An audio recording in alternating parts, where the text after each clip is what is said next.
Good evening. This webinar is being recorded for the purpose of academic purpose, so that those who are not here would be able to play back the video. You are welcome to our webinar on cybersecurity. Today we've lined up top experts in cybersecurity to help us assess the cybersecurity readiness of businesses and individuals, because cybersecurity is not only to do with businesses, also it has to do with individuals. My name is David Gowu from the Institute of ICT Professionals, Ghana, and I'll be your moderator for this 2-hour intensive presentation and interaction. We have some ground rules. You have to make sure that your mics are always muted, and also if you want to ask a question, you can put that in the chat room. And if we will have windows where you can interact with the resource persons, and if that time comes, you raise your hand using the feature in Zoom. So we will allow you to ask your question or your contribution. Once again, you are welcome, and I'll allow our participants, our resource persons, to introduce themselves, and then we'll take you through the first presentation. My name, once again, is David Gowu. I'm the Executive Director of the Institute of ICT Professionals, Ghana. We are the largest professional association of tech guys in Ghana here, and we connect so many people. And today we are going to have some nice conversations on cybersecurity. Our first expert, in the name of Mr. Del Aden, will introduce himself, and then we'll go to the next one, and then the next one. Hi guys, thanks David for inviting me. My name is Del Aden, and I'm the managing partner for Delta 3 International. We are based in the UK and also in Ghana and Nigeria. I'm happy to be here. I hope we're going to have a good session today. Thank you. Thank you very much. Our next resource person is he's a lawyer. He's also information security expert. He's done so many things in his life. I think he wears so many hats. Desmond Israel, please come on and introduce yourself. Hi, good afternoon or good evening to everybody. My name is Desmond Israel. I'm a lawyer and privacy and infosec practitioner. I'm also the lead consultant for information security architects and a partner to Rapid7. I'm happy to be here. I've already been on stage with almost all the speakers apart from Eric, but I'm sure we're going to have a blast. All right, so thank you for having me. And yeah, that's it. Great. Okay, so the next person we have is, he's connecting from US. He's one of our regular experts who has been, working on this cybersecurity stuff with us since 2018, been 2 years now.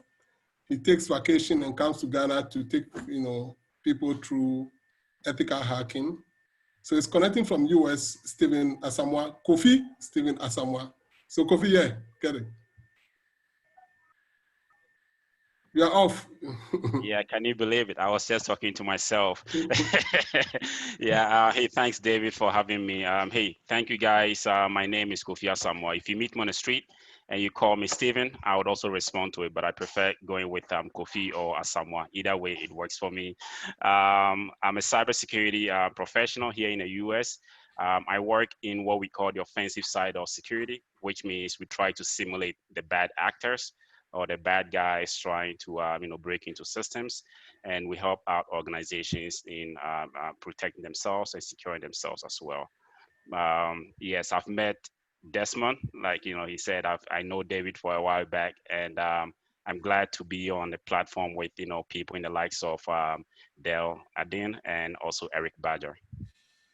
Nice. Okay, so the last person on the panel here is Eric. Eric Badger is a cybersecurity expert, ethical hacker. He's also going to come and give us some insight into this area. So Eric, yeah, please, a brief introduction.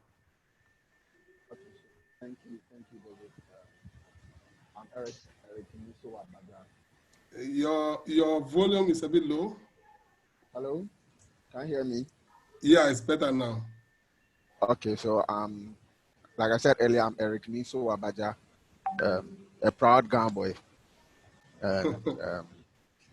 I'm an ethical hacker. I'm with Invita Global, cybersecurity firm that does TTF trainings, a lot of trainings, ethical hacking trainings, and all of that. Yes, so I'm happy to be part of this panel discussion, and I'm happy to be here. Let's see how it goes, and we all learn from this. I'm happy to also be with these three strong gentlemen. Next time, make sure you get us a lady to be part of the team. And I was accused of not balancing the team. Yeah, shame on you, David. David, you're on your own. No, next time. Okay, so we're going to go straight into action. We will be having 2-hour session here, and we'll have the first person that will be taking us through will be Dell. He will be taking us through a lot to do with digital transformation and what businesses are facing and the gaps. And also all the panelists will be talking about how we can get people into cybersecurity and how we can get them into information security and prospects. So look out for that, those who are interested in getting into this field.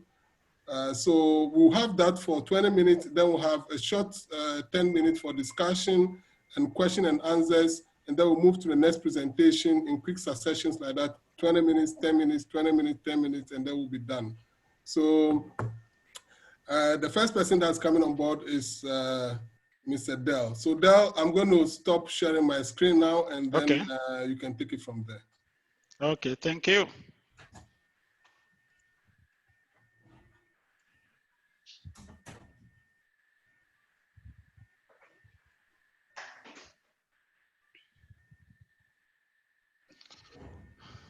Can you see me now? Yeah, everything is clear. Greetings, everyone. Let's start off at 5:15. I'm going to be looking at cybersecurity in the current environment, as well as how you can get into the business.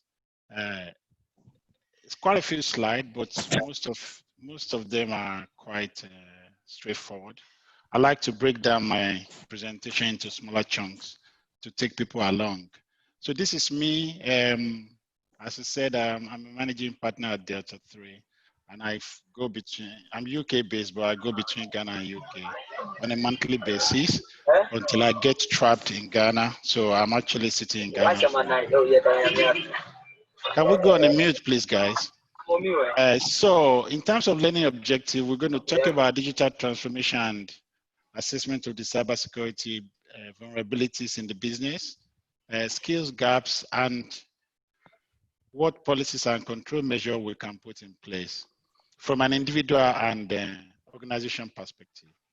Putting things into perspective, you can see the graph in front of us with the usage of social media across the globe. The top 6 or 7 countries, you can see Philippines and Nigeria and India. Ghana is also right there, but obviously our population here is not that big. And then putting security into context, you can see what organizations tend to do. They've got their mission critical assets right at the bottom. And then they build in layers and layers and layers of security components, solutions, hardware. And if it's a good environment, then you have the operational side and you have the policy management side. So that's just putting information internet usage and security solutions and protection into context. And you can see the bad dudes outside of the perimeter wall. So let's look at what's been going on in terms of security and situation during this pandemic period. We got a scenario where, when we had lockdown, there's no foot traffic. You have a lot of employees working from home. Things changed in the new world. Online ordering became the order of the day. You have a lot of e-commerce activities and third-party fulfillment.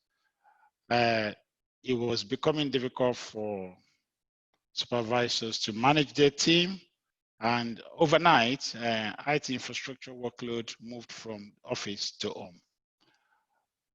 So there's been a lot of research, unfortunately, not much going on in terms of what we can get with relation to Africa or Ghana, to be specific. So some of the statistics I'm going to give you relates to the US and Europe, but we live in a global world now. But so you can conclude safely that this relates to us as well.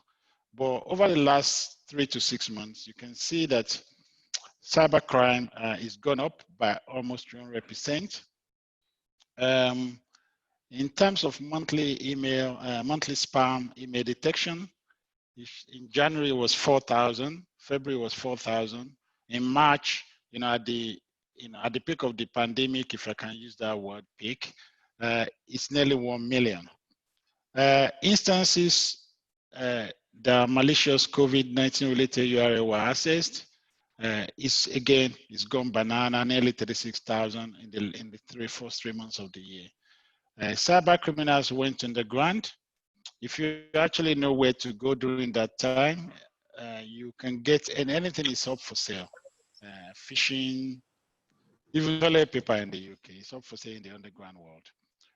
You can see some of the phishing activities. They use things like Netflix because they knew that everybody is stuck indoor.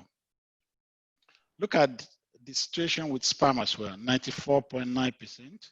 So I'm just trying to put these things into perspective because they're still going on. And if you are aware of the fact that they're going on, then you will be aware, you would need to know what you got to do in terms of control measures. Look at the numbers. It's just gone up. That was fact and figure summary. 907,000 total spam messages related to COVID-19, over 37,000 malware related to COVID-19, over 48,000, and you could see the increase in malicious URL, as I said earlier on, over 60%. Three main threats, though, according to some of the research. Three main threats were identified, which is to be heavily used during that in this period from January, February, March up until now. One is the business email compromise, insider threats, and of course misinformation. We all know about business email compromise, but during COVID-19, it's kind of went off the roof. Why? Because fraudsters take advantage of the fact that we're no longer in the office, and they can, create these things and intercept our communication fairly easily. You can see as well that during COVID-19, insider threats shot up massively. Why? Because everybody was trying to get the business going. Your staff is now working at home. Things were relaxed a little bit so that they could get their work done. The necessary control measures that we used to put in place was relaxed. Phishing expedition became huge. And that actually is one of the reasons why insider threats is being found to be very high during this period. We got some warning signs that employers are picking up, and in your organization, you need to look for things like this as well. Whether employees trying to steal your data, which is a big problem So big that I actually wrote about it in the Business and Financial Times. I think today's copy, actually. So those are the three main, sorry, the third one is the misinformation. People started looking and talking about 5G issues. I know David's IIPGH wrote a lot about that to educate people. But at the end of the day, it's just some some countries like Russia and China trying to perpetuate all this fake news. So those are the three main issues around this period of time. The question is, what can we do about it? We could implement security control measures. What we say to our clients is, look at the measures that will fit your environment. Some of those I will just run through. Again, some of us, I'm sure we're already doing it. But if you're not doing it, please go back to your organization and try to look at these kind of things. It's very necessary to stick to security standard and use some frameworks. Popular ones are NIST, COVID, NAC, ISO 27001, and so on and so forth. It's very important that we actually implement a security environment with some of these standards in play. Two-step verification, of course, is another control measure that needs to be put. A lot of banks are doing this now. I know a lot of banks are doing it, but in your organizations, it doesn't have to be a banking organization to implement this kind of control measure. Again, you got to look at strong password policy, including a whole lot of stuff we've discussed here. Tell your staff and also individually, we have a responsibility to download attachments with care. Look at website and actually try and question, is it a legal website? Is it a fake website? If some of us have been following the news, I think there's a Nigerian guy that has just been arrested for this kind of stuff. You know, millions and millions of people is been scamming through this kind of stuff. Also look at the implementation of your firewall. Ensure that now that people are returning back to the office, ensure that your firewalls are well, do an assessment really, to be quite honest with you. VPN connectivity to your remote workers must be very, very secure, and to your remote offices. Implement DDoS if you're working, if your business is around e-commerce. Also, the stuff like antivirus and anti-spyware, people tend to sort of, they don't pay enough attention to things like that. You see some environments where you have some of their antivirus, few versions behind. So it's easy. These are really attractive to hackers. And they would just like, well, thank you very much. Let's go in. Encryption and cryptography is another control measure that you may implement. And if you experience data breach, please talk to the experts and try to do some forensic analysis. You also have things like intrusion detection solutions, at the different level which you can implement. Above all, think of your stakeholders, work with your stakeholders, make sure you take them on board, draw a stakeholder map, try to sort of look at which stakeholder needs to be influenced, which stakeholder needs to be informed, which stakeholder needs to be consulted. So take all those into consideration as you put the control measures in place to fight these COVID-related challenges. So please bear that in mind. So I'm going to move now to my second learning objective, and then I'll wrap up later. So I think the second one is around capacity building and training.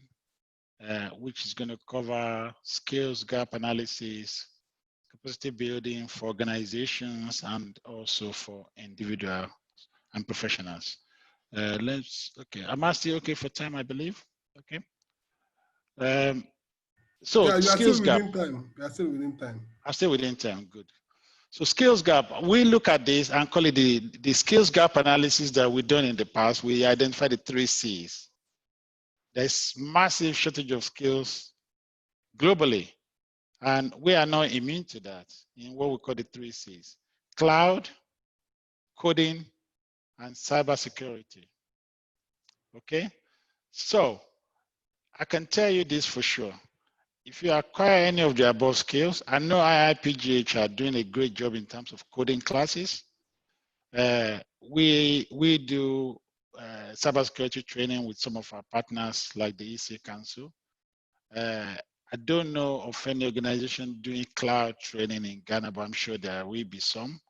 But any of those areas or a combination of these areas, we actually equip you with the right skills for the next 10 to 20 years. So there's a massive gap in these areas. So let's look at cybersecurity. Okay, let's look at the capacity building for organizations.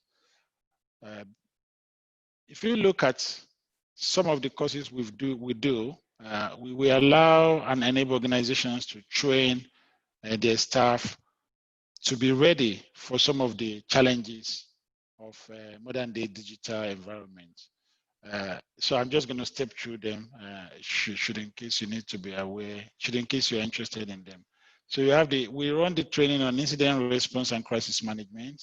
We run training on disaster recovery, business continuity. We run this with our partners in Canada. We run innovation management and strategy, money laundering risk in new technology. We do cybersecurity for non-executive people. And of course, we do the technical training courses. So with regards to individual, as I said, IIPGH are doing stuff on coding. So we're doing stuff, data 3 perspective. We're running training in cybersecurity. And these are some of the reasons, because there's shortage of skills. And if you actually undertake any of these trainings, you will find out that you'll be able to work not just in Ghana, and people should start looking beyond Ghana now. I speak to a lot of youngsters these days, and I start saying to them, this is now a global village. You could now stay here and work for anybody, or you could travel.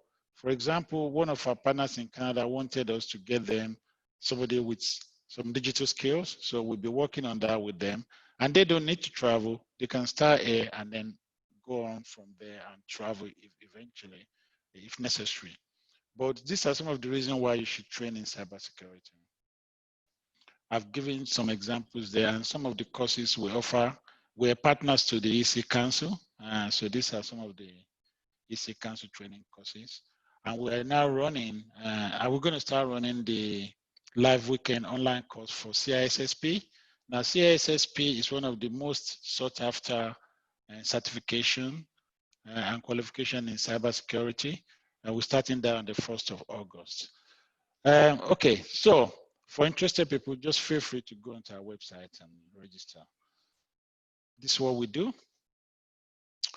And I'm now going to try and conclude. I think I'm still within time. So as I said, coronavirus is here. It's getting worse. Also, we're still in a scenario where things have not gone back to normal. And even so, we're in the new normal. And we've looked at some of the protocols around the new normal. So be aware that criminals will exploit, they're already exploiting the situation and they will try to exploit it more. We've talked about some of the tactics they are employing. So you need to adapt. You need to also watch out and don't engage in the spreading of fake news. Engage with also other security, cybersecurity organizations to do security assessment. This is the time and security assessment is needed. Create your plan for business continuity and disaster recovery, engage to train your team, and individuals should try and invest in themselves. I have conversation with a lot of people. They say, is it free? I think we need to get out of that mentality of saying they will do things for free for you, because nobody really owes you anything. A lot of the guys on this panel, they will tell you how they go out and invest in themselves to achieve and get to where they get to. So don't look for cheap things in terms of educating yourself, and don't look for free things. I'll say thank you for listening. And if you have any question, just give me your questions calmly. Unfortunately, I normally do this in an hour, but I'm doing it in 20 minutes. So thank you for optimizing your time. Thank you for optimizing your time. It's open now. You can raise your hand and ask your question quickly. We have just about 5 minutes to do that, and then we move to the next one. So we're on time. Good.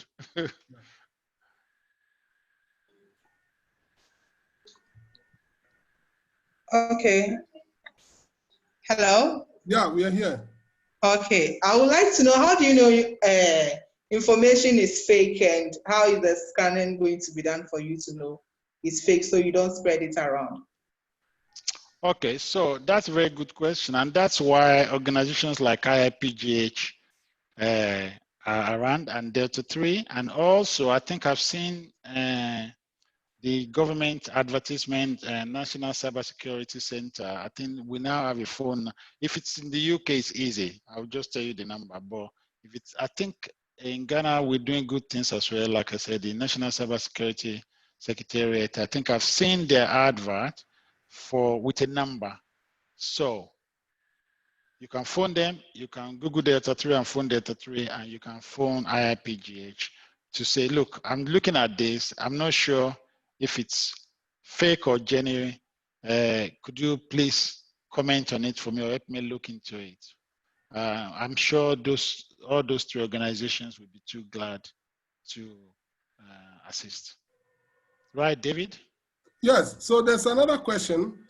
There's also, I'll put out some cybersecurity contact and WhatsApp numbers at the end of this presentation, where you can contact them if you have any issue you want to report. They have WhatsApp numbers, they have short codes, they have other things that you can use to report. I'll put that chat out for you to have a look. There's a question here. So now all the four panelists, you can actually answer any of the questions, even though you are not yet speaking, if you have some ideas to answer. It appears folks, so Del, this I think goes to you. It appears folks ready to take cyber training are the unemployed. Does your company have training package for students and unemployed? If yes, could you tell us more? We do. However, as I said earlier on, we only prepared to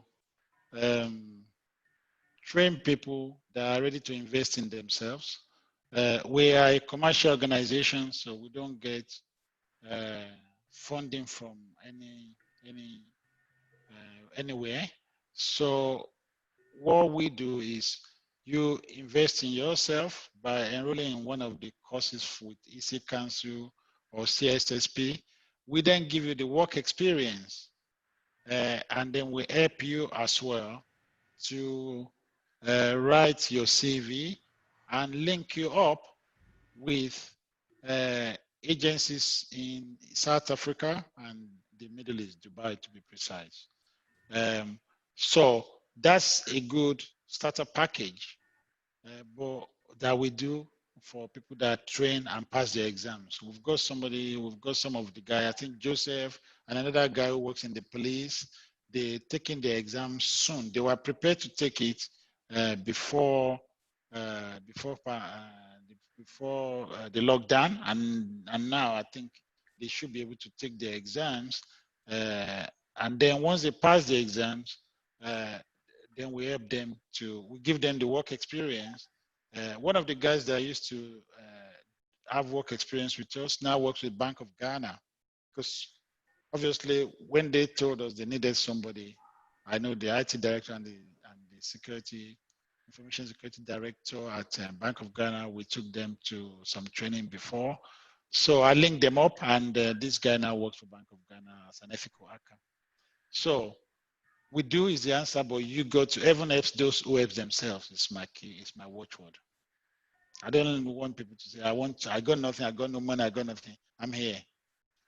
Nothing is free. Okay, so we have a hand up again. Gideon, please, can you speak? Thanks very much, David, and thanks, Del. Sure. Del, in your presentation, you made mention of insider threat as one of the avenues the bad guys are trying to explore during this COVID period. So I would like to know, do you have some basic kind of a suggestion or training that you propose that enterprises and organizations during this period will use to kind of bring their people, their users to speed, or being able to be aware of some of these occurrences? Yes, we do. We do a training called Cybersecurity for the Non-Technical. You see, a lot of cyber attacks or a lot of data breach. Actually, over 50 or 60% of data breach is due to the insider, of course, on the inside, either maliciously or accidentally. So what we say to organization is, cybersecurity, it's a responsibility for all the employees. So at least once a year, you should train your employees to understand, if you like, to understand the cyber hygiene that they need to take to protect the organization. I've been to a meeting before in one organization in Ghana, and I engaged with the receptionist while I was waiting to go in upstairs to meet the boss. And we started chatting, and the moment one of my colleagues from the UK came with me, and the moment we started, he's white, and the moment he started talking to this lady, she started telling us everything. And we didn't even have to go upstairs anymore. We got enough to hack into the system if we really wanted to. So it's important that organizations invest a little to train their staff on cyber awareness. We do that. We do that for organizations here in Ghana. Okay. Good, thank you. I will take one question and then we'll move to the next presentation, and then we'll be taking the rest of the questions as we move along, so sure. We don't take too much of time. So just one more question from Albert Akwe, and then we just move on to the next presentation. Okay, thank you very much. Please, I would like to know if the cyber security training is open to everyone, or you must have an IT background before you could train yourself in cybersecurity? That's a very good question. So the simple answer is it's open to anyone and everyone. You don't have to have an IT background. I actually studied business and finance many years ago before I moved into IT and then ultimately cybersecurity. So if I may ask, what's your background, please? I'm actually an IT. I'm a programmer, but okay, I'm asking good. For general for other people. Yes. Yeah. So if you look at the cybersecurity area, there is a whole spectrum of skills area. So you have governance, you have risk, you have hacking, you have defensive, you have offensive. So potentially people without IT background or technical wherewithal could go into governance. They could go, one of our panelists here is a lawyer. So you could potentially do masters in data privacy. We have University of Law in the UK. they're offering masters in data privacy. You could do that, and that area is as important as the technical areas of hacking. I mean, I don't hack anymore because it's a technical engineering work, and it's just to mimic the hacker in what they do, and so that you can build a proper control measure. But I haven't hacked for some years now, and all the new tools and gadgets for hacking, I probably will have to go through them again before I hack. But at the same time, there is the management side, there is the security, the risk side, there is the governance side, and there is a whole spectrum of skill sets within the trade that you could fit into. Okay. Thank you very much, Mr. Dell. I think it's been very insightful presentation, and we please stay and then answer more questions, because Sure. as we go to the next break, we'll get more questions for you and other panelists that are here. So don't go, just stay with us here whilst we sure. others who are going to speak. Sure. All right. I'll stop sharing now. Yep. Yes, please do stop sharing. Thank you so much, guys. Thank you very much. So we'll move on to the next one, but before we do that, I have an information to share with you, because somebody asked of the cybersecurity numbers. So I'm going to share my screen now, and then I'll show you the cybersecurity numbers. Can you all see my screen? Yes. So, yeah, we can see. So one of our panelists shared this with me. Yeah, that is the advert that I was referring to. Yeah, so you can see the numbers, the WhatsApp numbers, the SMS, the email, and also I think there's a mobile app, and then the websites to report. Yes. So if I can just add that there is only so much a centralized organization like that can take on. So if you contact them and you find out that they're too busy, always feel free to contact us. Okay? Yeah.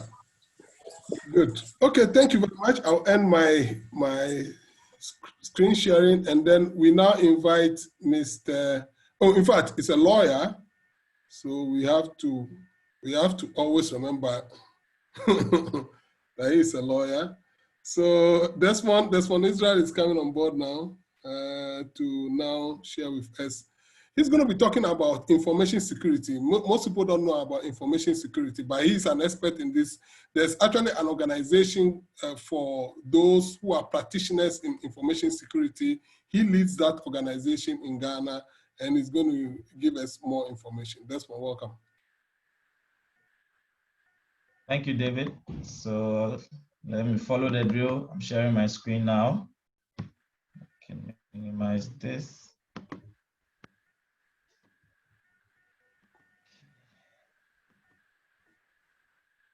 Okay, so let's do some business. First of all, let me say that I anticipated somehow how Adele was going to have the presentation, so I avoided the repetition that could come up with it. And I would also like to say that it's a very good background to the conversation I want to have with you all. My name is Desmond. Once again, for those who just joined, my name is Desmond Israel. So I practice law. I'm part of the Ghana Bar Association. I'm also a member of the International Association of Privacy Professionals, IAPP, and I'm the co-chair for the Knowledge Net in Ghana. I'm a member of the Cybersecurity Forum Initiative in the US, and also a partner to Rapid 7 for people practicing security. You are aware of the pedigree of Rapid 7, so I represent them.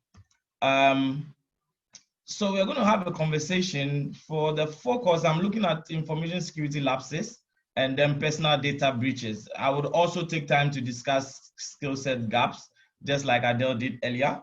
So let me signpost you for starters. We will look at the determinants of cyber readiness. Cyber readiness actually is a term that comes more with state-to-state actors. So you're looking at how a national cybersecurity is ready to deal with cyber attacks, as in the defense mechanism. But I thought that it was okay for this presentation because I could easily import that knowledge here and still speak about organizations, since the terms kind of like relate. And then I'll highlight on the information security lapses. I'm going to follow 4 drills, which I have actually picked up out of my practice so far. And then I'll take you on a live feed for what we call an incident detection and response platform, which is owned by Rapid7. And then I'll do a bit of statistics. Statistics are important. And I think the previous speaker has mentioned already that we don't have too much as a country when it comes to cybersecurity statistics, but the global statistics also reflect on what we do. And then finally, to have the discussion on the skill set gap. Okay, so what are the determinants? There are 3 things you need to look for when you are dealing with your cyber readiness. So whether you're an organization or an individual, the first question is your threat environment. What are the things around you that actually pose a risk to what you do? So that's your threat environment. So phishing has been mentioned. So whether spearhead, whether mass phishing, what kind of attack, you know, it's available out there. You look at it as the possibility of that particular threat affecting you. So that's more like the risk that comes into mind. So the threat environment is important. I would discuss that a bit since there's not much time, but just have in mind that the first key thing is the threat environment. The second thing is what we call the returns, institutional returns. It's basically saying that how much of cyber is infused in your business. And that is why the digital transformation issue that came up earlier, which was addressed, was important. If a substantial part of your business is over the internet, is online. So for instance, you're a television station, but you move from traditional television to now offering online television. You've actually now added, you've moved a step further by bringing an online service into your regular service. So that now brings you to the issues of cybersecurity, cyber threats, cyber risk, etc. So the returns are important. You can't do a cyber readiness assessment without looking at the institutional returns. What exactly do we do on the wire that would create that problem that we now need to be ready for? And then finally, your capacity to handle the issues of cyber threats. So we'll discuss 4 things when I'm talking about the security lapses, and that would look at visibility, risk analysis, defense, and then the incident response. So for visibility, which is the first one, I'm going to follow these statistics from Cyber Observer. It's one of the credible endpoints when you are credible organizations, when you are looking for very good statistics to work with within the space of security and privacy. So 53% of IT security leaders really don't know if their cybersecurity tools are working or not. So that's quite alarming. And the fact that we are even investing about 18.4 million annually as global expenditure to security in the space, 53% do not really know if these tools are actually doing the work that they need to do. So why are they saying this? 47, are saying the cybersecurity solutions and technologies deployed on the app. 47 cybersecurity solutions are actually deployed on the average for companies. Now, 57% of IT experts state that the reason for their data breaches is lack of visibility.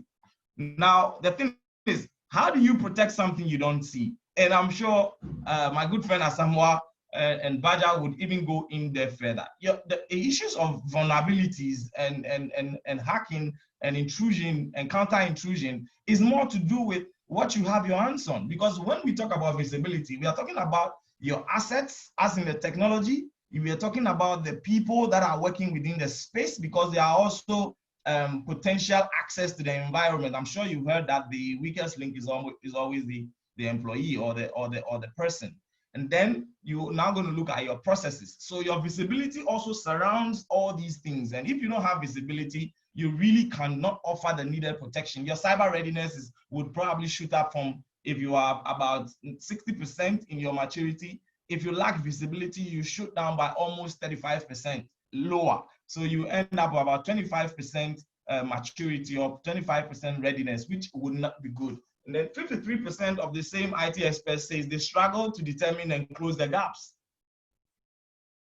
And then finally, 75% of the IT experts struggle to respond.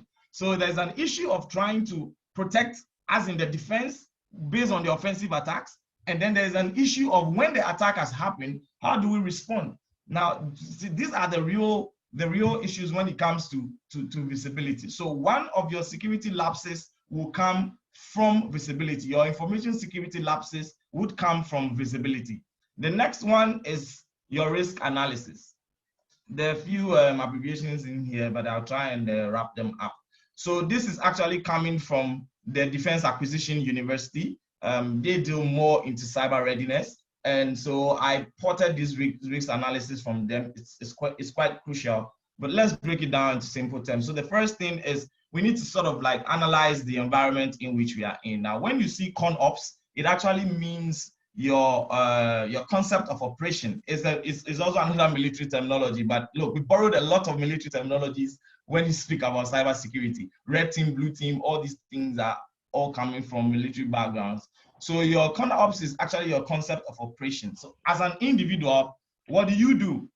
If you have your banking app on your phone, your emails are on your phone, you do a lot of transactions on your phone, your concept of operation is a high risk one on your phone. So it's the same idea that a business will take into play. And then the intelligence that surrounds that.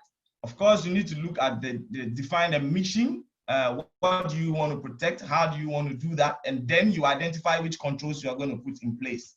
The next stage is to now define what your attack paths are and the vulnerabilities that are going to come in. So potentially we're talking about phishing as one of the basics and one of the highest way of infiltrating the environments. So as an individual, what do? You need a little bit of awareness training on how to identify emails that has a phishing connotation or what we call clickbaits in them. And then as a corporate, you're also looking at your users and how they will react to these things. So you define the attack path and the vulnerabilities that comes with it. Then of course you have to analyze your adversary. You have to analyze what you have defined earlier, which is your adversary attacks. And then you look at how to determine the effects. It can be full, it can be partial, and sometimes it may be non-compliant. It may not necessarily apply to you, which is actually the NMC. And then your risk is the likelihood or the consequences if that happens. So that's why I'm saying that if you're looking at security lapses, your first point is visibility. If it's not very clear, there's going to be a lot of security lapses from there. The risk analysis is, if it's not properly done, would also create a lot of security lapses for you. So you look at the last end, you are now looking at your risk metrics, your mitigation, which is actually your plan of reacting or your plan of fixing the risk that has been seen out there. And sure, we can leave the reports out. Down there, you see operational, that is a blue team, and then adversarial, that is a red team. So in doing your risk analysis, it is advisable, especially because we are talking about cyber readiness, which is different from your cyber power. Your cyber power is basically your offensive, and your cyber readiness is your defensive. But if you are doing your risk analysis, you need to put the two together, where you define the access path and then you execute those attacks. And Asamoah is actually somebody who is versed in the space of red teaming, because it's more like his daily work. On the defensive, which is the blue team, that is your usual cybersecurity team in the organizations, your system administrators, your network administrators, your cloud administrators, all these guys that come together to make sure that if there is an attack in the environment, they can deal with it, are actually what we term as your blue team. And your red teamer is somebody who has a permission inside to determine what kind of attack patterns could hit you. Third one is your defense implementation. Security gaps or information security lapses could also come from your defense implementation. Now you look at it from the bottom up, from your policies, from your physical environment, your perimeter, your internal network, your host, your application, and then data that you actually hold in the environment. Each one of them requires some level of security. I'll give you an example. I think Yahoo was hacked about some 3 or 4 years back. And I remember when the commissioner for privacy in the ICO in the UK was trying to sanction them, one of the key things that came out was that Yahoo as a big environment or as a big player should have encrypted usernames and passwords, but it was out there in plain text. So the point is, if the attacker has gained hold of this information and it was encrypted, then the ICO is making a case that it wouldn't really have made sense to anybody who has gotten hold of it unless they make the effort to encrypt it. And that would have made a lot of sense. So that is the kind of security you would put at, say, the data level.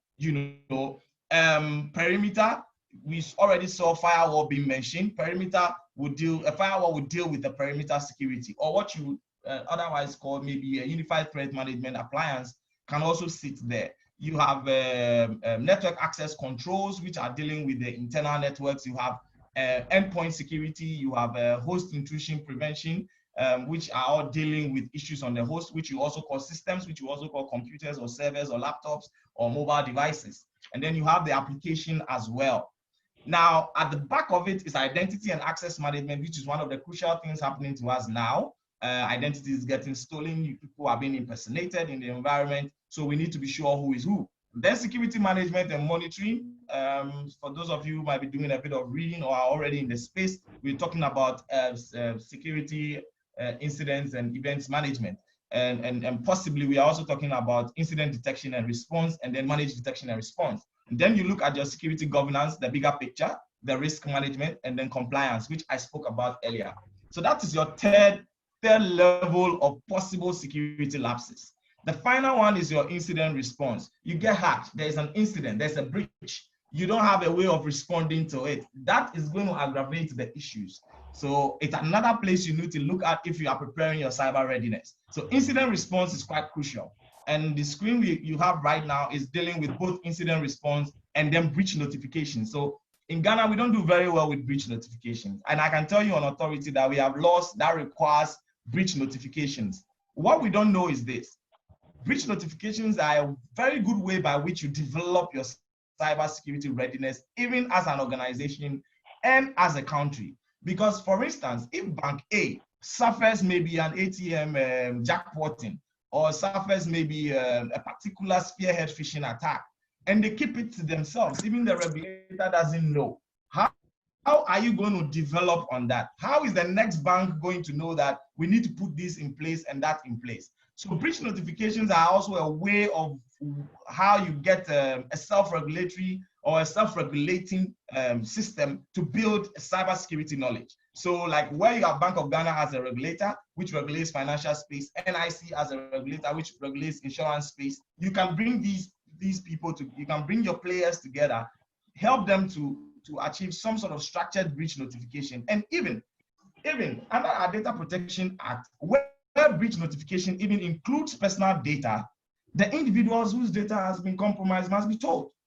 This doesn't happen. I know we would get there, but the conversation is about cyber readiness, and I need to bring everything to bear.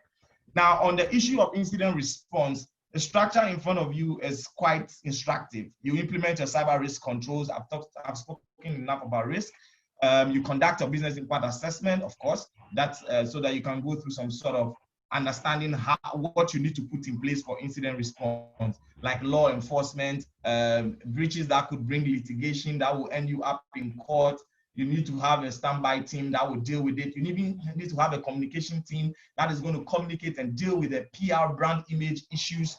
You need your technical team to try and do counterattacks or forensics, or finding out where the attack is coming from, and then taking the knowledge base and resolving the issues. So that is very, very important, and is your fourth point of security lapses.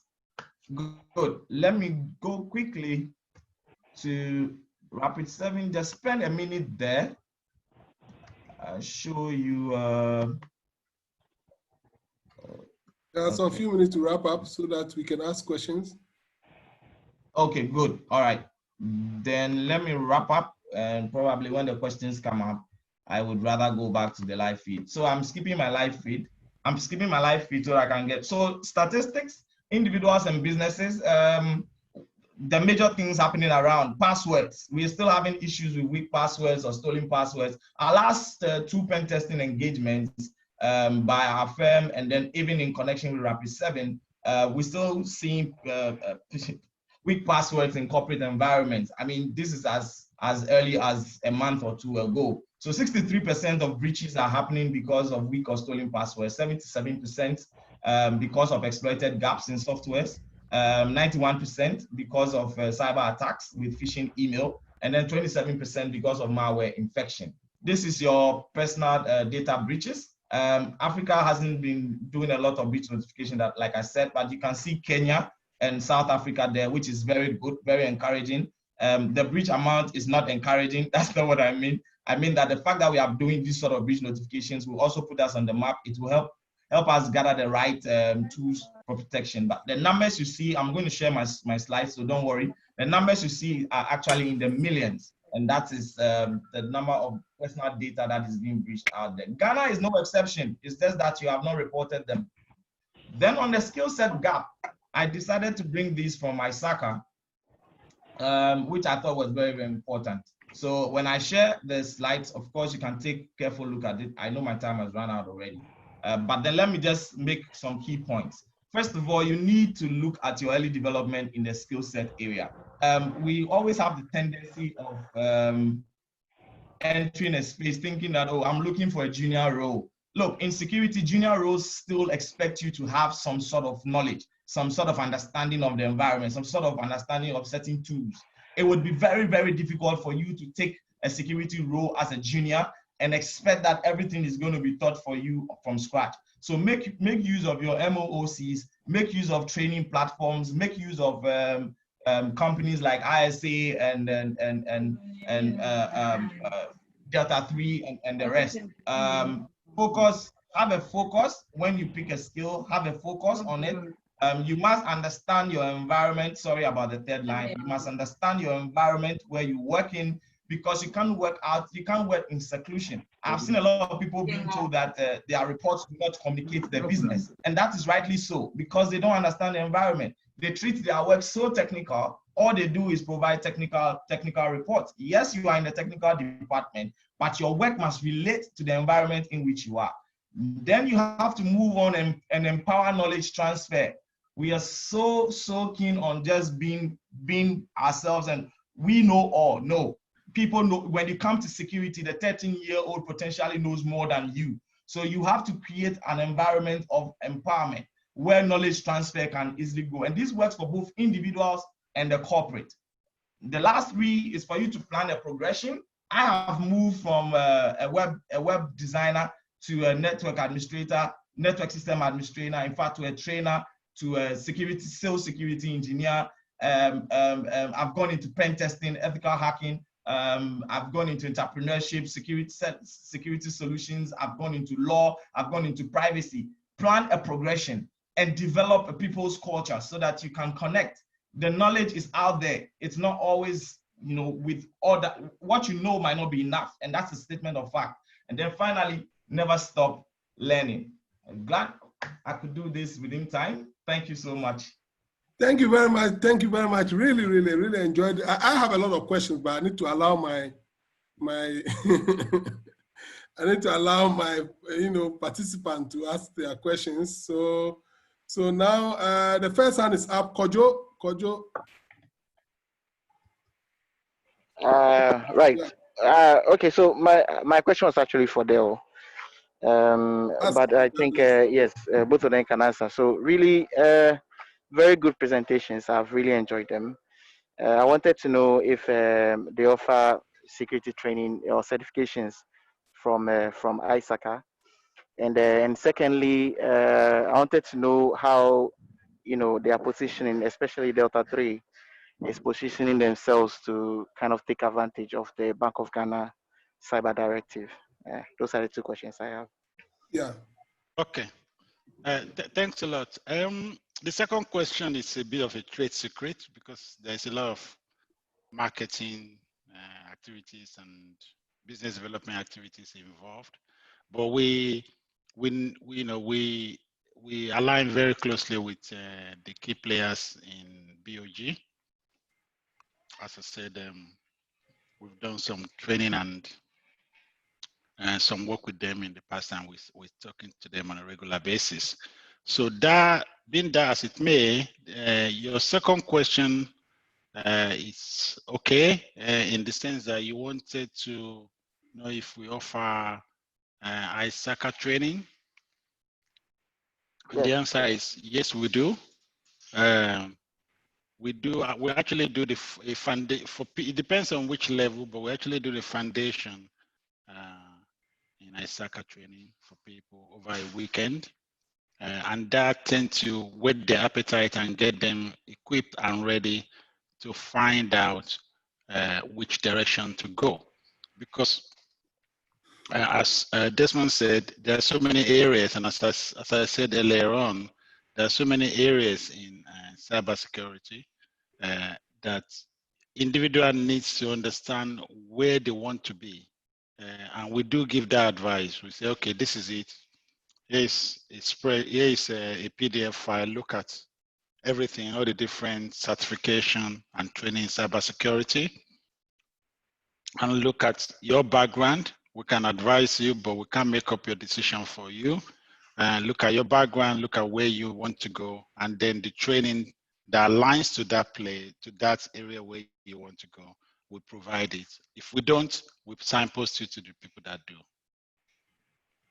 So we have some questions here. Let me one from OK.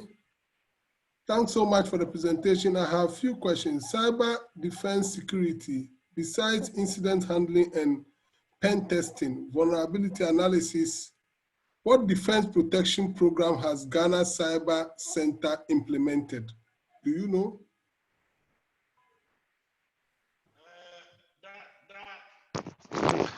That's an interesting question. That can, from my perspective, we may not be able to answer it fully without divulging some confidential stuff, which is part actually of this question is to any of the panel members. Yeah, but I would lean towards Dell's input. That is national cybersecurity. It would be out of place to want to discuss what they have in there without the authorization and without a formal representation on this panel. Yeah. So I would personally not advise that we made it a topic of as part of this discussion. Yeah. Obviously, there are a lot of things we are doing, but you cannot discuss such details without them and without the authorization. In fact, that is my professional opinion. Right. Yeah. Right. Yeah, please take a minute to take us through the live feeds, please. Okay. All right. Okay. So, all right. So with the live feeds, what I wanted to show was that if you are in an environment, so this is basically built for a corporate environment. And so what it does is this is visibility. This gives you visibility into, say, a number of users that are running, processes that comes through, endpoints that are being monitored, data that is being collected, and then what we call deception technology, aka honeypots. So if I take, for instance, infiltration and persistence, I should see specifically what is happening. So I'll just take one example because I have just 1 minute. Now, this is an attacker behavior. So I go in and I find out that I'm dealing with a Bitcoin miner, which is running on the Stratum protocol. If you know how the big Bitcoin attack works, you are dealing with process exhaustion. And so if you are able to pick this up in your environment, it's a very important thing. And you can see the asset over here at your far right. That's what I mentioned earlier. You need visibility into your assets, your users. So we have a particular device, which is called torrazor.com, which is sitting on the cloud, which is being engaged in a Bitcoin miner kind of attack. And then it provides you some level of evidence. So sorry for the uninitiated, this might not really make sense. Maybe the programmers and the admins might make sense out of it. But basically what we do, symbols. I like that. We would use this to sort of analyze and determine what attack we are dealing with and where it's coming from. We will also have some sort of commands running, which will tell us what exactly is the process running in the background and what is it doing. So you can also look at if there are any suspicious Windows processes that are being infiltrated. So the essence, and you can take action, actually, you can take action directly. So the essence of bringing these on board was to say that when we speak about the four security gaps that I discussed, the key issue about visibility can also be addressed if you have the right technology in place. And that should be able to help you to look through all your assets, the kind of attacks that are coming on your assets, etc., etc. So yeah. Okay, that's lawyer, we have one question for you. This is now, we are getting to law now. Okay. Okay, that's one. Do you believe, I'm reading from Upon, do you believe that our current laws enable successful prosecution for cybercrime incidents in our courts? And what more does, okay,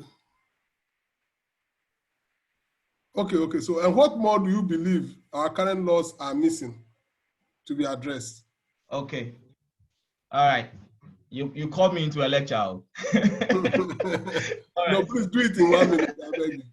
I will. So, yeah, okay. So, straight to the point. Yes, I believe that our current laws can adequately prosecute cyber crimes. We have Electronic Transactions Act. We have a whole section that has actually identified about 144 about 66 various crimes, including what we call the omnibus crime. The omnibus crime is saying that anything you do under the Criminal Offences Act of Ghana, if you do it electronically, it amounts to cyber crime. And if you go to the Constitution, it states clearly also that a crime is that which is defined in the laws of Ghana. So anything that has been defined as a crime, if it's performed electronically, you have an omnibus act that would absorb it. Plus, you have the specific cybercrime acts that are under the Electronic Transactions Act. There's a Data Protection Act, which is also providing some level of, data protection and then related offenses in there, things you can do and you cannot do, like the sharing of unauthorized sharing of information and the likes. And believe you me, in the Electronic Transactions Act, you even have offenses that deals with your unauthorized access to somebody's phone, because electronic gadget is defined very broadly. So what do you need to prosecute a crime? You need the fact that there should be a law which says that this is a crime. For the purposes of appreciating where I'm coming from, you cannot say something is a crime if there is no law that says that it is a crime. You cannot.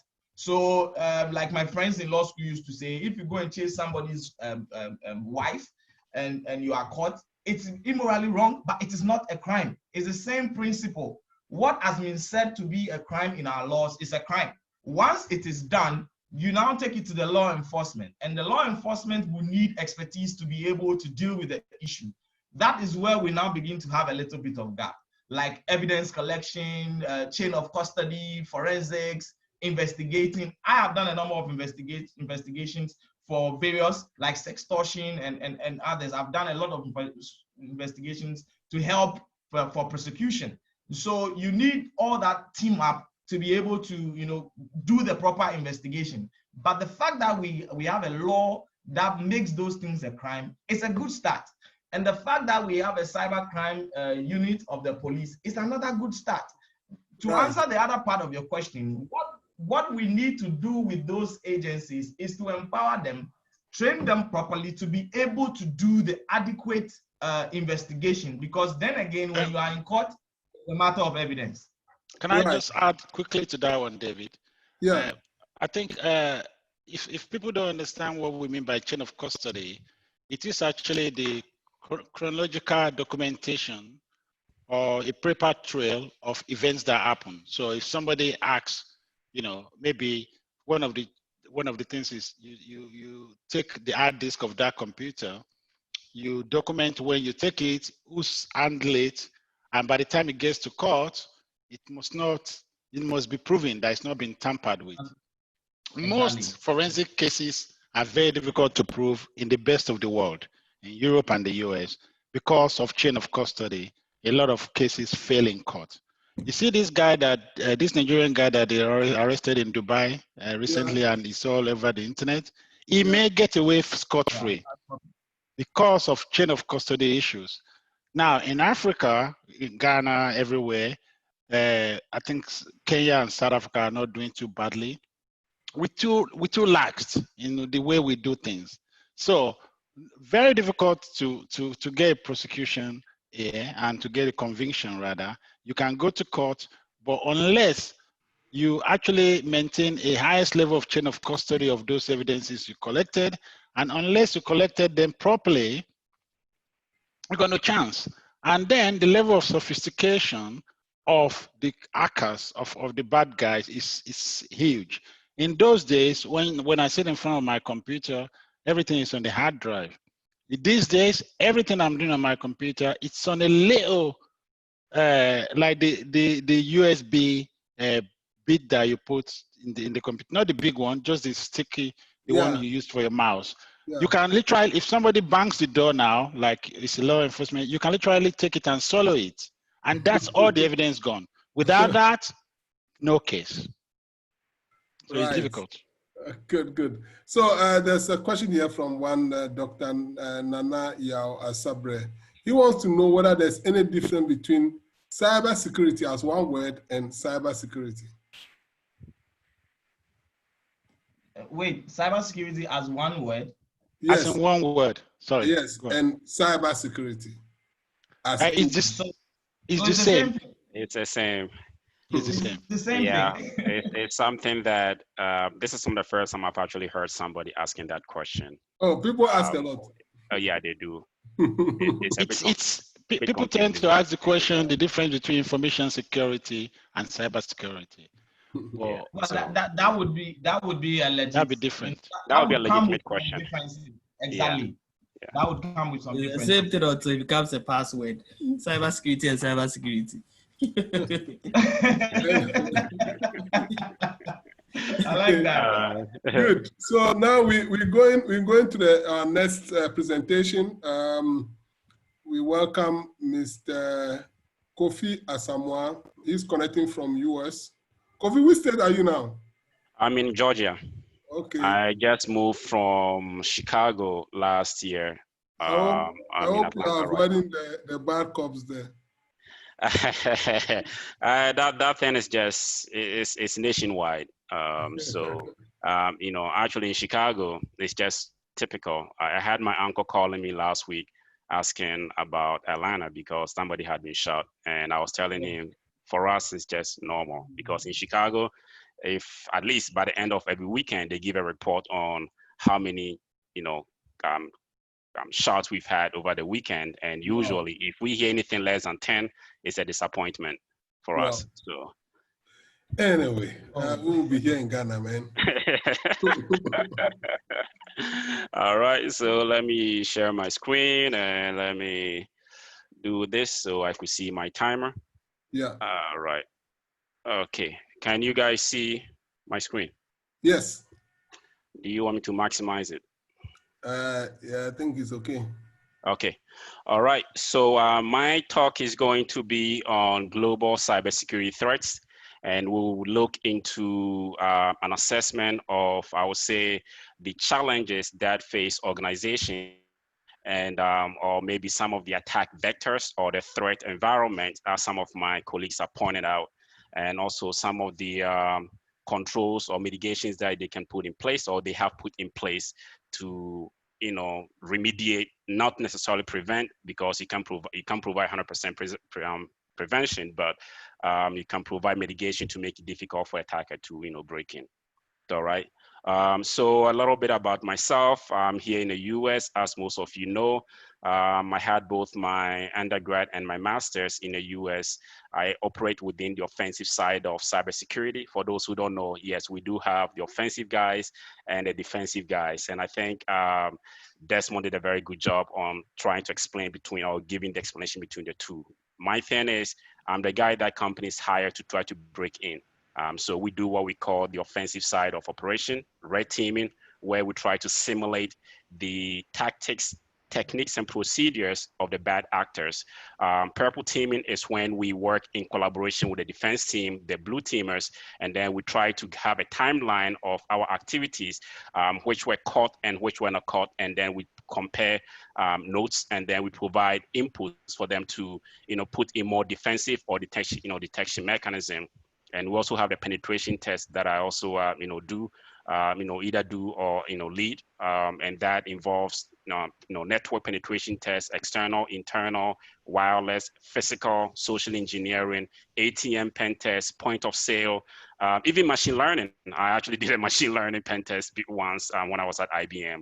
So that is a little bit about myself. So I don't have much time. So let me just dig right into it. So cybersecurity, this one is one word. Trust me, it's the same. So, but what is it though? What is it? We've talked about it. It's been years and years that we've been talking about cybersecurity, and for the past few years, it's been the talk of the town, right? Now, if you hop on the internet and you do a research on the definition of cybersecurity, you see several definitions. There is no one particular definition of cybersecurity, but there is one word or two words that actually stand out most of the time, and it's all about protection, right? Defending or protecting, assets, whether they are digital assets or whatever it is, right? And then you ask, why are we protecting assets? Why are we protecting digital assets? Because they contain data or information.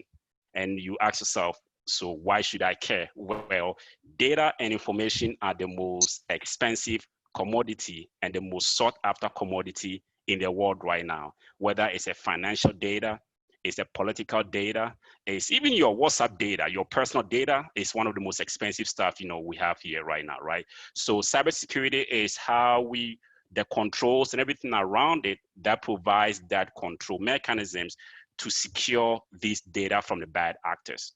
Okay, so now the next one that we have to deal with is threat actors or cyber security threat actors. And, Dale did mention something about them briefly.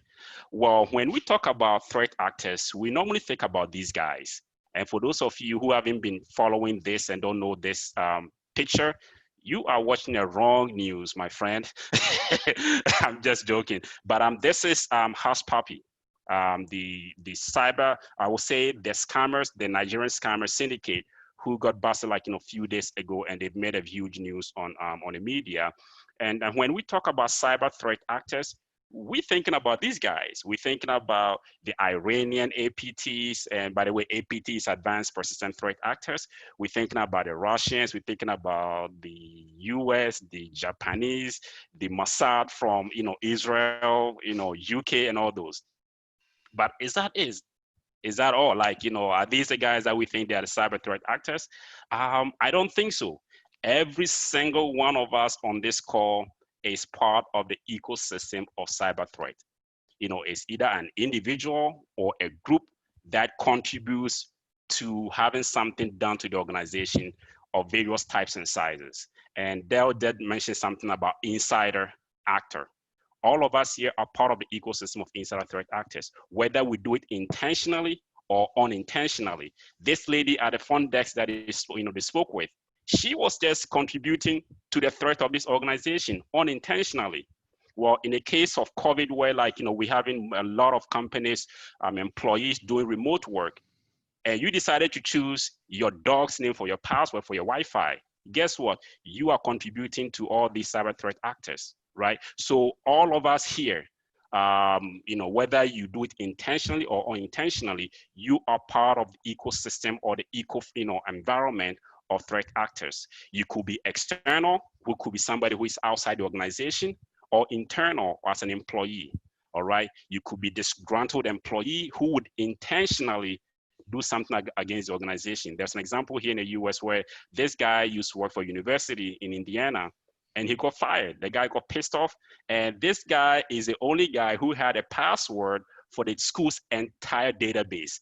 And guess what he did? He wasn't going to give out a password until he got paid, compensated, right?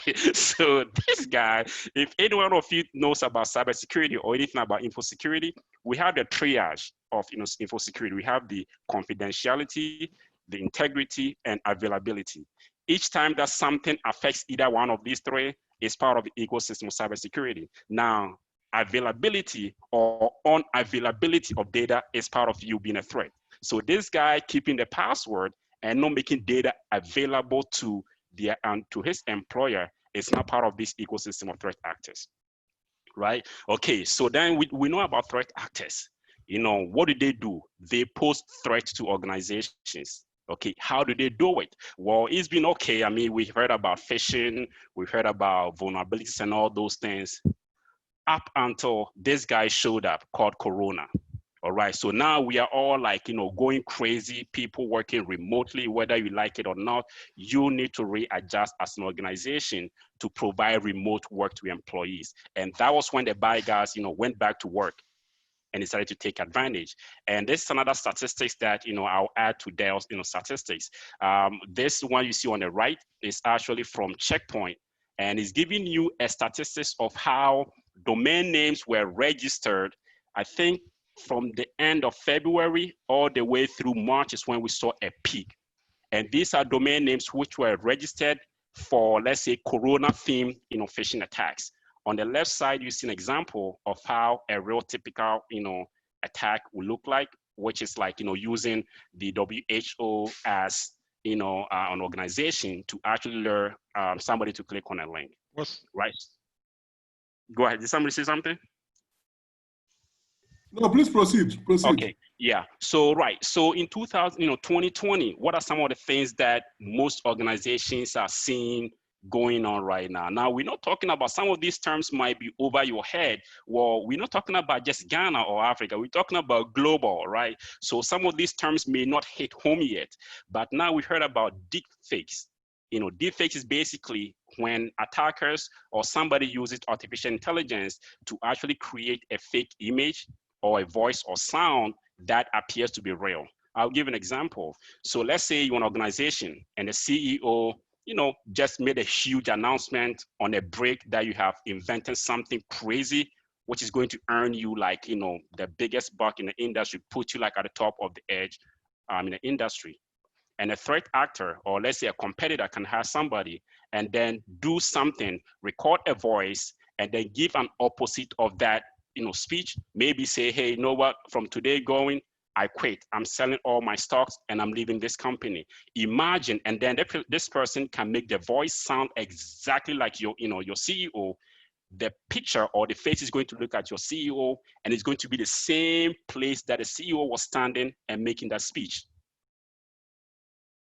Imagine how that is going to happen to your organization, how people are going to sell their stocks, and how it's going to, you know, break down your, you know, your company. Now, if you don't think that is a serious thing, you can go to Google and search deepfake videos.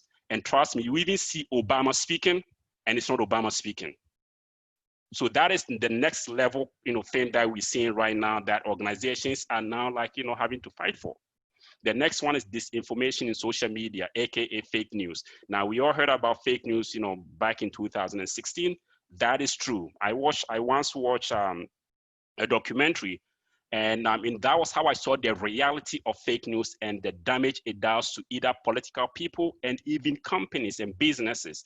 There was a particular business in California that shut down basically because somebody actually deliberately spread bad news about the organization that sounded and looked like real to persuade people to think that, hey, this company supports this particular agenda. And the company, the owner went to the shop, it was a restaurant, they went to the shop one morning and they saw like a whole bunch of media houses out there coming to interview the, you know, the company because they support an ideology which the owner had no clue about. And was because of all this fake news thing, right? So that is something that we're seeing a lot here in the US as well. It's been very, very much in a political scene.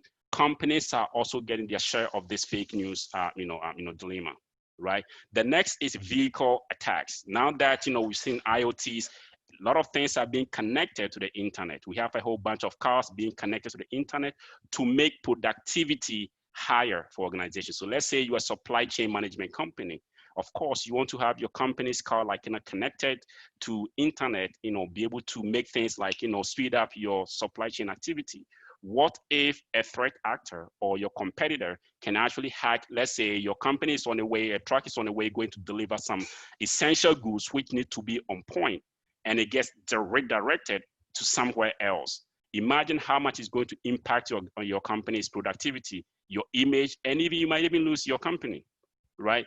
The next one is a third-party organization. Now, what we normally get is when you talk to companies which are a bit smaller in nature, they will tell you, well, I am not too much of attractive to attackers because I'm too small. I don't have too much data for attackers to hack me.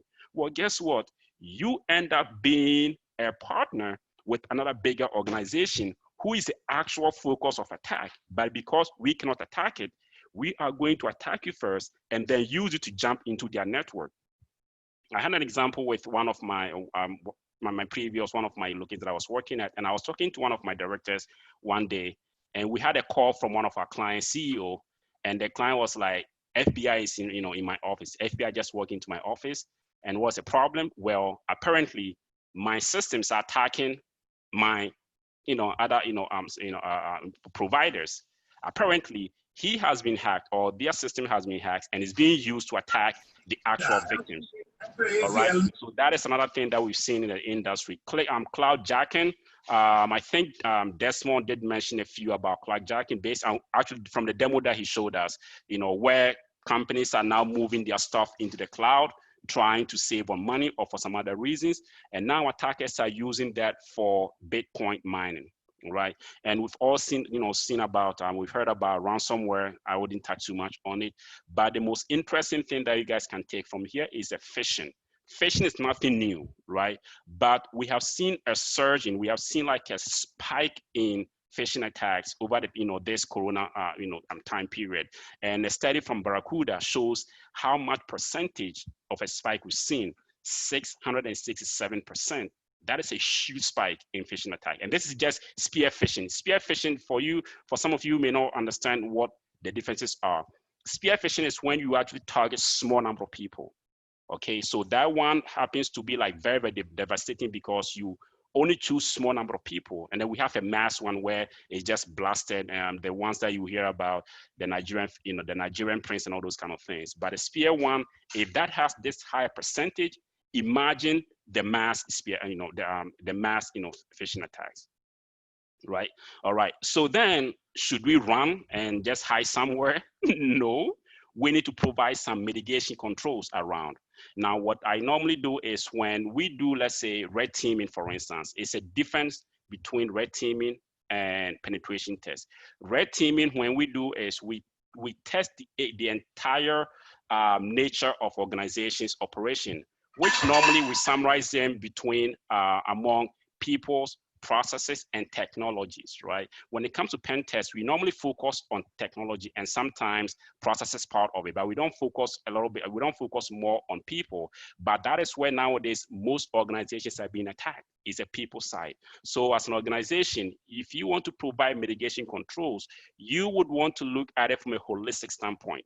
And that means take these three umbrellas and then begin to inject some controls and some things within it to provide a holistic preventative or mitigation controls. So for peoples, we're looking at, let's say, awareness, we're looking at policy enforcement.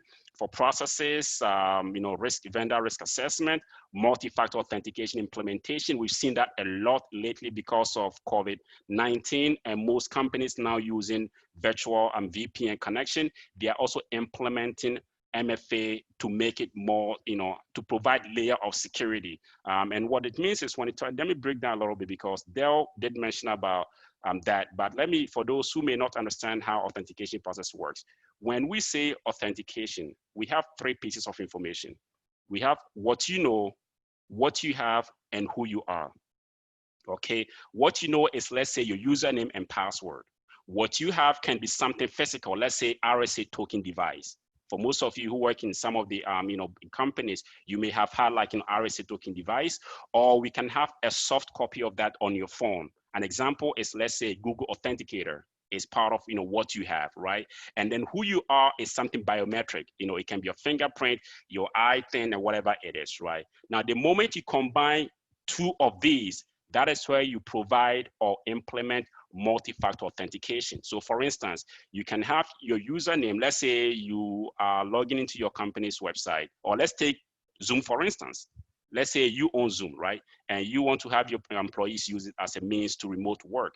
Once they put in their username and password to authenticate, they are going to be required to maybe use their phone, which is going to provide, let's say, 6-digit number to add to authentication process. So that is what we call multi-factor authentication. You might also hear two-factor authentication. Those are all the same, right? So that can be your process that you can implement. And then also continuous threat hunting. What Desmond showed you is one of those things, threat hunting, because you're hunting for threat on your network, right? You can build it in-house, or you can have a third-party company do it for you, or you can have incident response program that, okay, giving enough time, we have this ideology that giving enough time, an attacker will break in. Any determined attacker would break in, giving enough time. But once they break in, what is your response process to make sure that you are actually, trying to break the chain of reaction or the chain of spread on your network, right? So that is where your incident response program can come in, or your continuous monitoring can come in, or your threat hunting program can come in. All right. Now the technology piece is what most of us are all aware, right? The antivirus, sandboxes. The newest in the game is EDR, Endpoint Detection and Response Platform. Now these are platforms which are, I would say, antivirus on steroids. So most of these combine what we call machine learning and artificial intelligence to actually detect when there has been a compromise. Their job is not to prevent attack. Their job is to report when there has been an attack, for you to combine that with, let's say, your threat hunting program, right? And of course, because phishing has been the biggest problem, most companies are now adding email gateway, stuff to it, network perimeter. We've talked about firewalls, IDS, IPS, and cyber deception, which is basically honeypot or honeynet, right? Okay, so now that mitigation thing that most companies are doing, how do we train people, or do we get people to actually do these things? And now I take this from a very broader perspective, because depending on who you talk to, people will have it in a very some classified way that it may not touch on a broader sense. But when I'm talking about cybersecurity gaps, if you look at what I have here, I'm looking at a very holistic way, like on a very high level. And one country that I'm very, very proud of, and I always want to follow them, or like I always use them as an example, is Israel, right? You can have a good cyber program in a country without having a good strategic national, cyber program direction in place. And Benjamin Netanyahu, he saw that, and his gut was, I want to make Israel the #1 in the world. And the way they did was to approach and target cybersecurity from a government level, have the government have a decision making, have a goal that this is what we want to do in the future. And then how do we do that? Let's go and then invest in the small level of things to make these things as a base background to help us. So let's invest in internet infrastructure, because when you have more of your people access to the internet, that can help you have a whole number of your youth and your students or your employees to be able to build their, their cyber, skill set. Now, so from that, then I'll take it down to the corporate, which we've talked about a lot here, is have management invest in cybersecurity. Okay, how many of them are being invested in? How many of them are investing? How many of them are being prosecuted if they don't invest in it? And then it comes down to you and I, taking some of this training from Dell and other people, or even some, me, where I provide some training when I come to Ghana, or even remotely. How much is you, the individual, investing in yourself? Are you looking out to just get things for free, or are we going out and then learning and paying and investing in yourself? And also, if you don't know anything, or if you want to get into the game, find some of us, find the people who are in the game, and then try to have them mentor you. And then at the end of the day, it still comes down to you. If you cannot invest in yourself, then how am I going to help you or mentor you or become a better person in the cybersecurity world?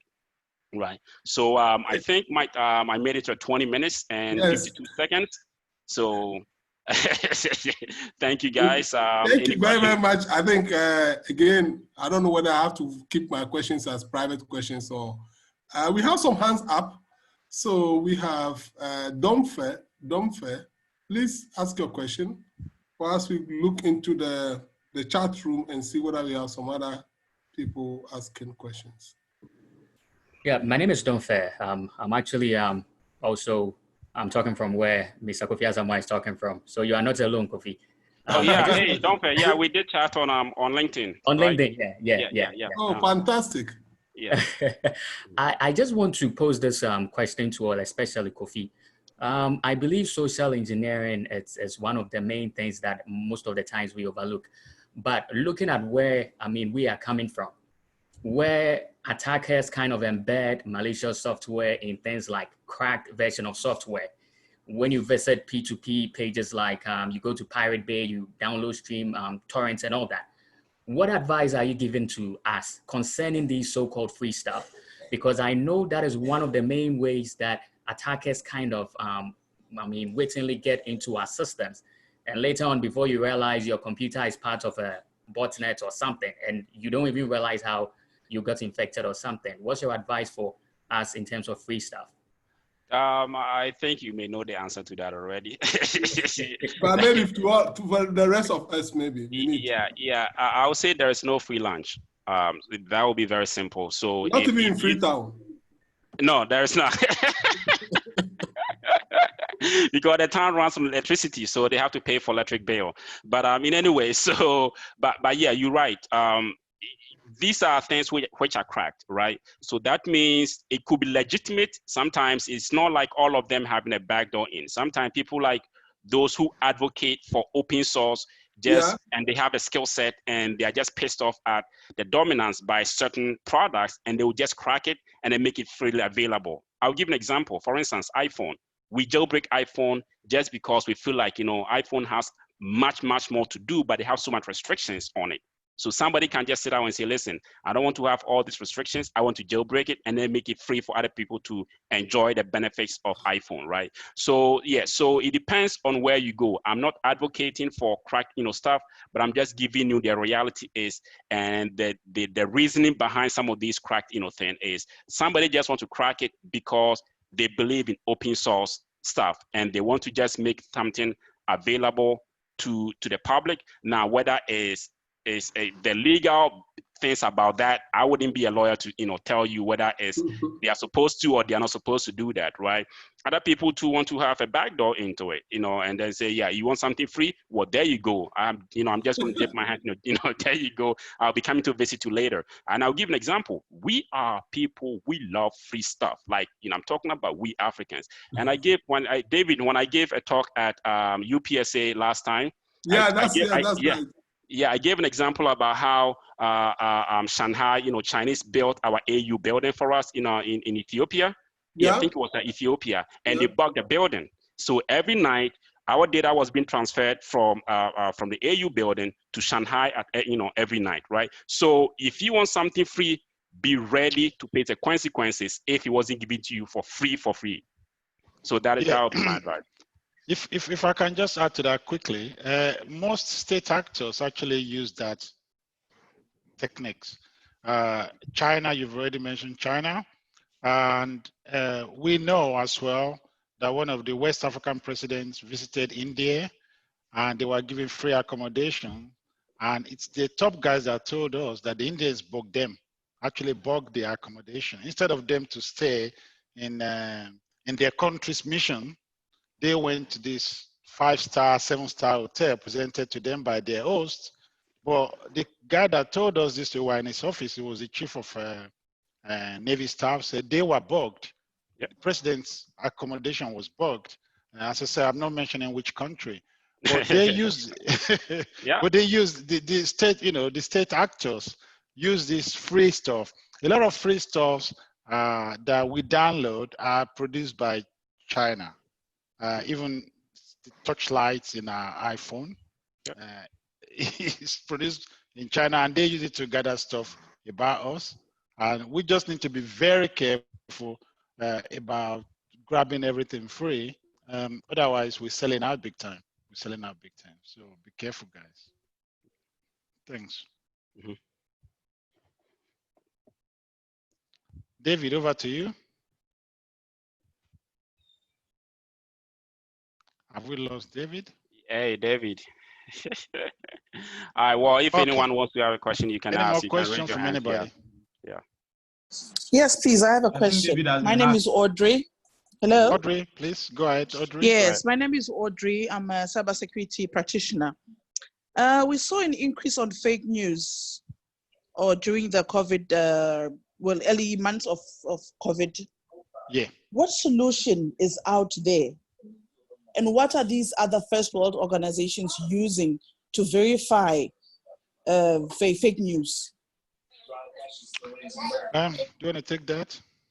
Yeah, and then you can wrap it up on that. So again, when anything that has got to do with human attack, if anything that tries to attack the human being, it's difficult to have a technological solution for it, right? The fake news, like I said, is something which is supposed to actually manipulate your thinking, manipulate your actions, right?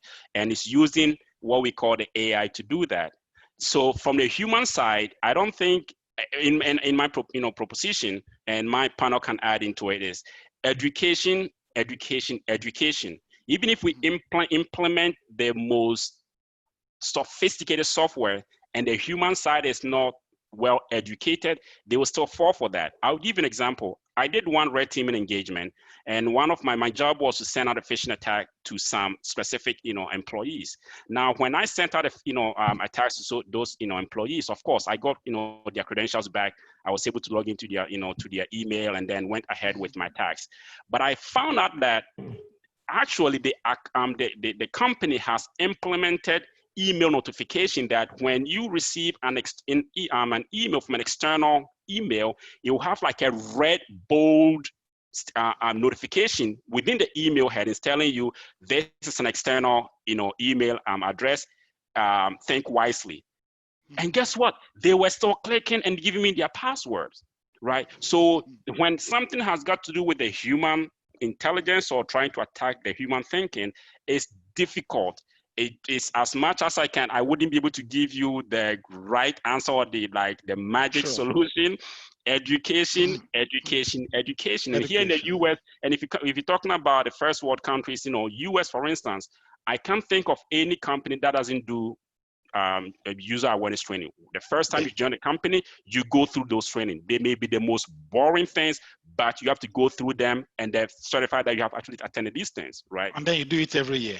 Every year you do. All right. Yeah. So I know, and again, another thing is, okay, let's talk about technology. Yes, there are some implementation that I have seen here or have heard here with some of these companies is I think the big giants like Facebook and Twitter, they are now doing fact check, which is a very good thing. They are using, of course, these are powerful companies, so they can afford to use technology to maybe cut half of these fake stuff. So I'll say yes, it is. But for us from less fortunate countries, it is difficult because we don't have the power, or we don't have the technological power to implement these controls. So yeah, Twitter is doing very well. Facebook is actually doing something very well on that to make sure that if something is fake, they will they will notify you to know that, hey, this is a fake news. Otherwise, I really don't have a magic bullet answer solution aside training and awareness. Yeah, Dale, you can chip in. Yeah, just a quick one to wrap it up. Escalate. Just contact us. Contact the government number that was put on the screen earlier on. Contact Data 3. Contact IPGH to double check the facts, please. Is David back now, or shall we move to? So the usual Ghana, the usual power problem. My power. I need to get, okay, over to you, David. I think Desmond wants to say something. Okay, that's I wanted to add to your point. Okay, so there are fact checkers, just like the previous colleagues have said. There are fact checkers. So I have like about 4 sites that you can use to do fact checking. And then there's also the web page history verification, so you know what the contents of the history are and the edits that have come to it. There's one site in my repo. And then you can also verify images. So you use tools like photo forensics, Google Reverse, and the rest. So it just goes back to Asamoah's point. It can't be a silver bullet. You can have one place, plug in there and expect the results. But if it's your field and you intend to exert some time on it, then there are a number of tools that would come together, from fact checking to verifying web page history to verifying images, that could actually make a lot of sense and help you to assess fake news actually. So you might have to put a number of things together, not necessarily a one-stop shop, because you will not get it, especially with the human elements in there. So yeah, I was just trying to add to the points already made. Okay, thank you very much. Thank you. I think we still have a lot of hands up, but we'll pick two and then we'll move on to the next one. Harriet. Okay, my name is Harriet. I'm glad to be part of it. I just wanted to know, so you're on a network and somebody is being attacked on the network. How protected can you be as a user on such a network? So for instance, I am hooked up to a Wi-Fi in my apartment building, and someone else also connected to the same Wi-Fi is been attacked. How do I protect myself? How do you know that the person that connected is an attacker? Hypothetically, I'm not sure it is. I'm just asking hypothetically because while I am being careful not to go onto certain sites, somebody might not be that careful, and that could be throwing the entire network into risk. How protected can I be if I use the same network as somebody who is not as careful as I am? Is this a corporate network or a public Wi-Fi? Just my own clarity. So this is like an apartment. So let's call it a corporate kind of public Wi-Fi apartment building, for instance. Yeah. Okay. But then it is very simple. If you think there is an attacker on the network, immediately disconnect yourself from that network. It's as simple as ABC. Just disconnect and then investigate. That's right. Yeah, and to add to Dale's response, that is, so you have to view this from two perspectives, whether it's a corporate or as an individual. As an individual, that I would say yes, I would have been my my answer. You're individual, disconnect, and then begin to find out what is happening. Now, on a corporate, if you look at the solution that I've offered, that is where your threat hunting program comes in. Right, so something like what Israel showed you. The goal of threat hunting is to find out when you've already been breached. We've been breached and somebody's on a network. The goal is to find where the breach has occurred. Make sure that it hasn't spread around, so you investigate and then contain and eradicate it. All right, also knock the person out. So now, what the definition or the program that you built around your threat hunting will determine the end goal of your action. So sometimes companies can say, hey, listen, okay, I have several subnets, right? I have about, it depends on the side of the company. I have had companies that have about 10 subnets or 20 or 30 subnets, right? So let's say the attack happened on subnet A. Well, we know that it hasn't spread over to subnet B, right? So how about we isolate that particular subnet so that we can contain it and it doesn't move or spread around to other subnets. Or we can say, hey, this particular domain has been compromised. Let's say you're talking about forest infrastructure. You have about 10, 20 child domains. One child has been compromised based off in Ghana, or let's say in Accra. It hasn't spread over to Kumasi or it hasn't spread over to Nigeria. So let me isolate this particular this particular domain, and then so that it doesn't spread over to other domains. Let me isolate, investigate, and then cut off that line if necessary, and then do more forensics, and then bring the guys like Desmond to come and do forensics and find out how they got in. So we can begin to find out a solution for that, and then how far did they go, and what did they steal, once they were in. So it's not like one way solution. It's just like multiple questions that we have to ask you. Actually, so many questions. Honestly, some of these things when it comes up. Okay, so we have. It's really hypothetical. Yeah. Please come up quickly. Yeah. Good evening. Good evening. There's a very nice presentation. My name is Michael. I'd like to ask two questions. The first one has to do with, I know for the US, they are doing this offensive when it comes to their cybersecurity protection. I want to know, Ghana, are we doing defensive or offensive? That is the first one. And then my second one has to be with, when you are in an organization, is it advisable to go for a server-based antivirus whereby you install the antivirus on the server and then you deploy to machines, or is better for you to go for the single antivirus which you install on every machine? Thank you so much. I think when it comes to the defensive and offensive, stuff, I may leave that up to Desmond and the guys in Ghana, because I don't have much visibility into our programs in Ghana. But for deployment of endpoint solution, again, it depends on the approach you take, all right? So it depends on whether you are going to deploy EDR platform or just antivirus. Now, most companies will have these things being determined and driven by group policy. And again, it comes down to being efficient. If you have, let's say, 5 systems, I mean, it wouldn't be bad to install these things individually.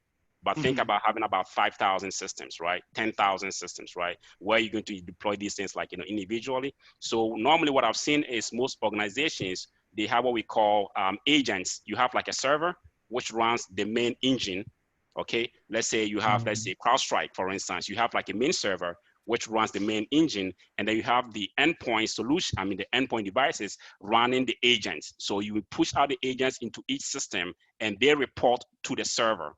All right. And then once the server is received all this information, because attackers can sometimes be sneaky enough and then delete information, you can pipe all this information to a third-party system, which will same as serve as your SIM. So again, it depends on how much you have in your budget, how much you can afford to build, whether you want to do it in-house or have a third party. Again, it depends. You have to talk to management, and that is where you manage. Team comes together and then make this decision as to what will be the best for us.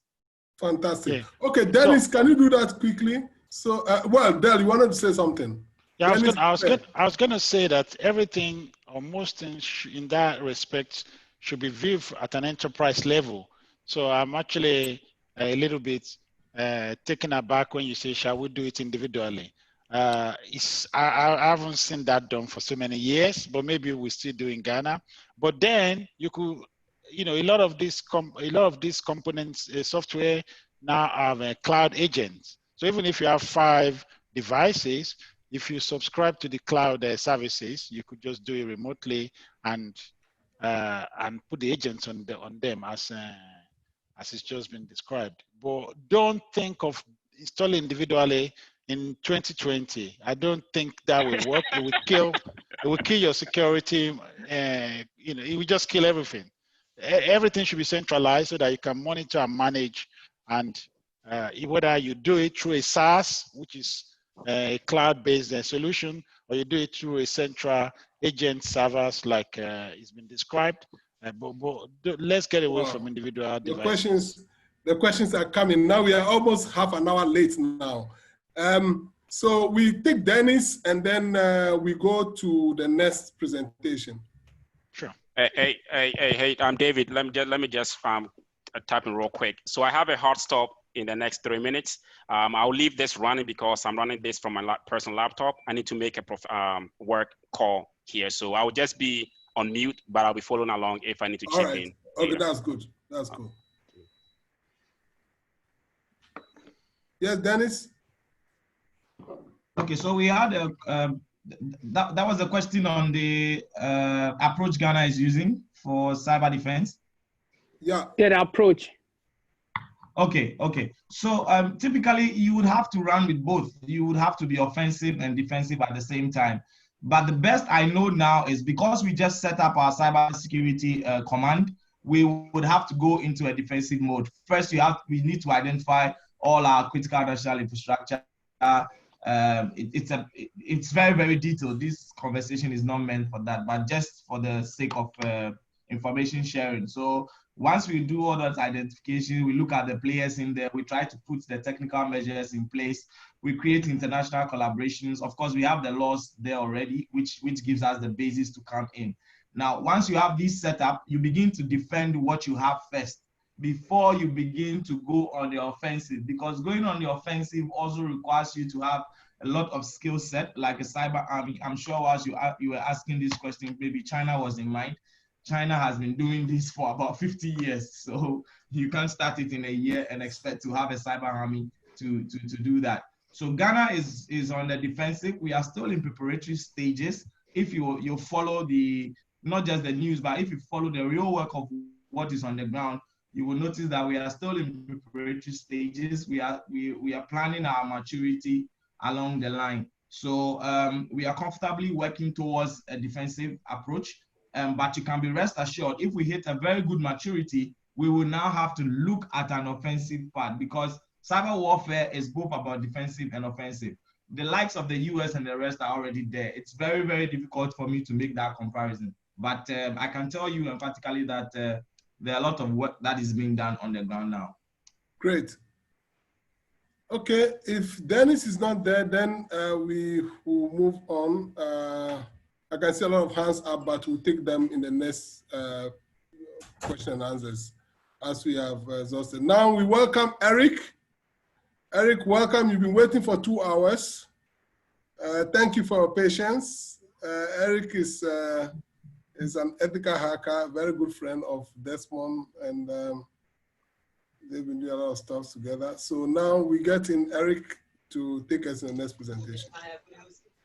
Okay, David. Thank you so much, David. I think I've been waiting for 2 hours. It's serious. So I just didn't check the time, so you said I've been waiting for 2 hours. Yeah. Okay. So I guess everyone can see my screen. Yeah. Okay, so I hope my screen is on. So that I'll be talking on vulnerability testing techniques to be deployed by businesses and individuals to help them protect their systems from hackers. When I say hackers, I mean the black hat hackers, not the white hat hackers like us. So my name, I'll do these things. I'll do a brief introduction of myself. I'll talk about vulnerabilities, what they are. I'll talk about vulnerability testing and assessment, what it really is. Then I'll talk briefly on the methodology when it comes to vulnerability testing. Then I'll also deal with some common vulnerability testing techniques that everyone can relate with. I'm not going to do any talk about any sophisticated stuff that you need to be maybe an ethical hacker before you can sort it out, because with this era of COVID, a lot of systems are being exposed to online and to the internet and all that. Everybody wants to get a website, everybody wants to get a web app. And I think this COVID is also making the software developers get a lot of cash.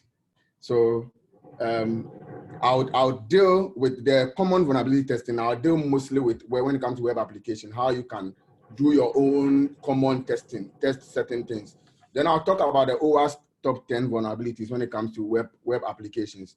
I'll talk briefly on that, and then I'll do some demos. We'll do some real life demos on how to on some of these vulnerabilities, how to test them to see whether you are vulnerable or not. Then I also do a little bit of Google docking to get some vulnerabilities and all that. So enough of the introduction. Let's get things rolling. Sorry, let me set up a timer so I don't go about my time. Okay, so that's me. I'm Eric Niso Abaja, commonly known as Nihak, a proud Ghana boy. I'm a software developer by profession and also a certified ethical hacker. I'm a penetration tester also and a CTF player. I play CTF a lot. I'm a member of Invitel Global. That's our website, invitelglobal.com. You can go there and then get information about us. Those are my social media handles. So now to the main thing, vulnerability. What is it? What is a vulnerability? And the simple term I'll give a vulnerability is weakness in a system, as simple as that. So any weakness in a system, in a solution, in an environment, it's what we term as vulnerability. So when Desmond was our lawyer was giving his presentation, he made mention of something. He said the humans are the weakest link, and the humans are always the first weakest link when it comes to systems. So they are the first vulnerability you can think of before even going into the system to go and look for vulnerability. So that is what a vulnerability really is: the weakness that or the flaw that a system has that will open it up for attackers to attack or to hack that environment. Now we talk about vulnerability testing and assessment. What is vulnerability testing? When I'm saying I've defined vulnerability already. So the testing is just the process whereby you are able to get vulnerabilities from a system.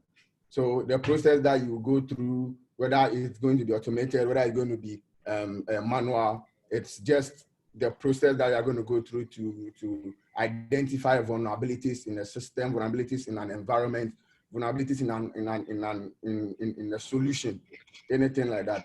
And I'm saying here that the purpose of vulnerability or the purpose of vulnerability assessment is to reduce the possibility for intruders or hackers to get unauthorized access.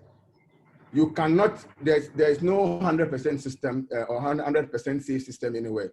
So we do vulnerability testing like over and over again just to reduce the possibilities of getting someone or getting an intruder to get unauthorized access. Then this, yes, I added this because I get a lot of questions that is vulnerability testing the same as penetration testing. I want to cover it before someone even brings it up. So vulnerability testing is different from penetration testing. Vulnerability testing deals with checking and then getting known vulnerabilities and then reporting it and then giving recommendations how to mitigate it. That is where it ends for vulnerability testing. And penetration testing deals with the exploit itself. Now, when you want to do the exploit or exploit the system, exploit those known vulnerabilities, exploit vulnerabilities in the system, that is where penetration testing comes in. So if you are given a job or you are given a task to do vulnerability testing, you don't need to go and write an exploit or exploit the system. Just get the vulnerabilities and then that is it. And then this is the reason why also people, nowadays, when somebody wants to get you to do a vulnerability testing for him, they'll tell you do a VAPT, a vulnerability assessment and penetration testing, so that it deals with the vulnerability assessment, getting the vulnerabilities, and then now exploiting it. But there are two different things altogether. All right, guys, we have 10 minutes. Then the Zoom session will go off. All right, when it goes off, as I told you, you are supposed to present your work at exactly, you have up to 7:40 to do, 7:30 to do a presentation of the work. So please take note of that. After 7:30, I'm not taking any other work. Any other work that will come in will be submitted late.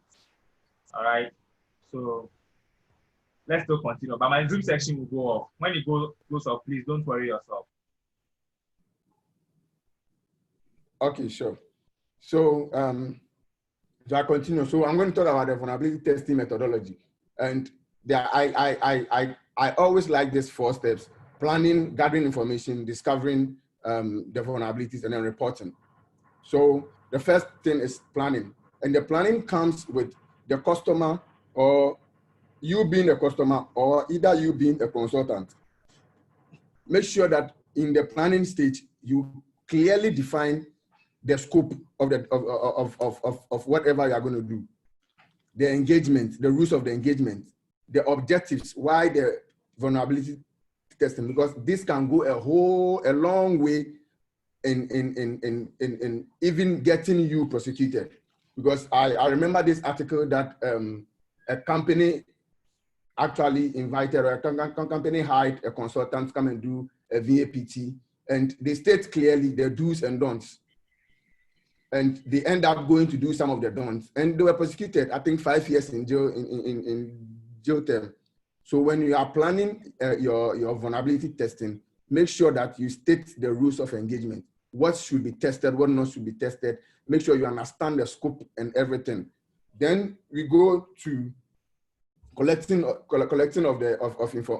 information, or gathering of information. Now, collecting and examining the key information about the application or the infrastructure that you are supposed to test. Get all those information. Don't let it be you get one information, you start the work, you in the middle, you go and ask them, so what is the IP address of this particular server? You start and then you go again, do you have a subdomain like this? Gather all your information, write everything that you need, gather them and make sure that you have everything that you need before you even start the third phase, which is now discovering the vulnerabilities. And this first and second stage is going to help you in the third stage. That is where you now find vulnerabilities. You can do it manually, you can do it with automated systems, and we have a lot of automated systems that does vulnerability testing and all that. You can do it. And then the last thing is, and let me say the most important thing, is reporting. Now, whatever vulnerabilities you find, whatever you've seen, whatever loopholes you see in the system, you now have to write a deep and yes, a deep report for the people who actually consulted you. You need to do a deep, a vivid report, and then even giving recommendations on how to mitigate these vulnerabilities you find out. Once again, you are doing vulnerability testing, you are not supposed to exploit. Or you see there's a flaw, this flaw, you are not supposed to capture on the flaw or enter into the system using those flaws. All you need to do is get the flaws and report it, and that's it.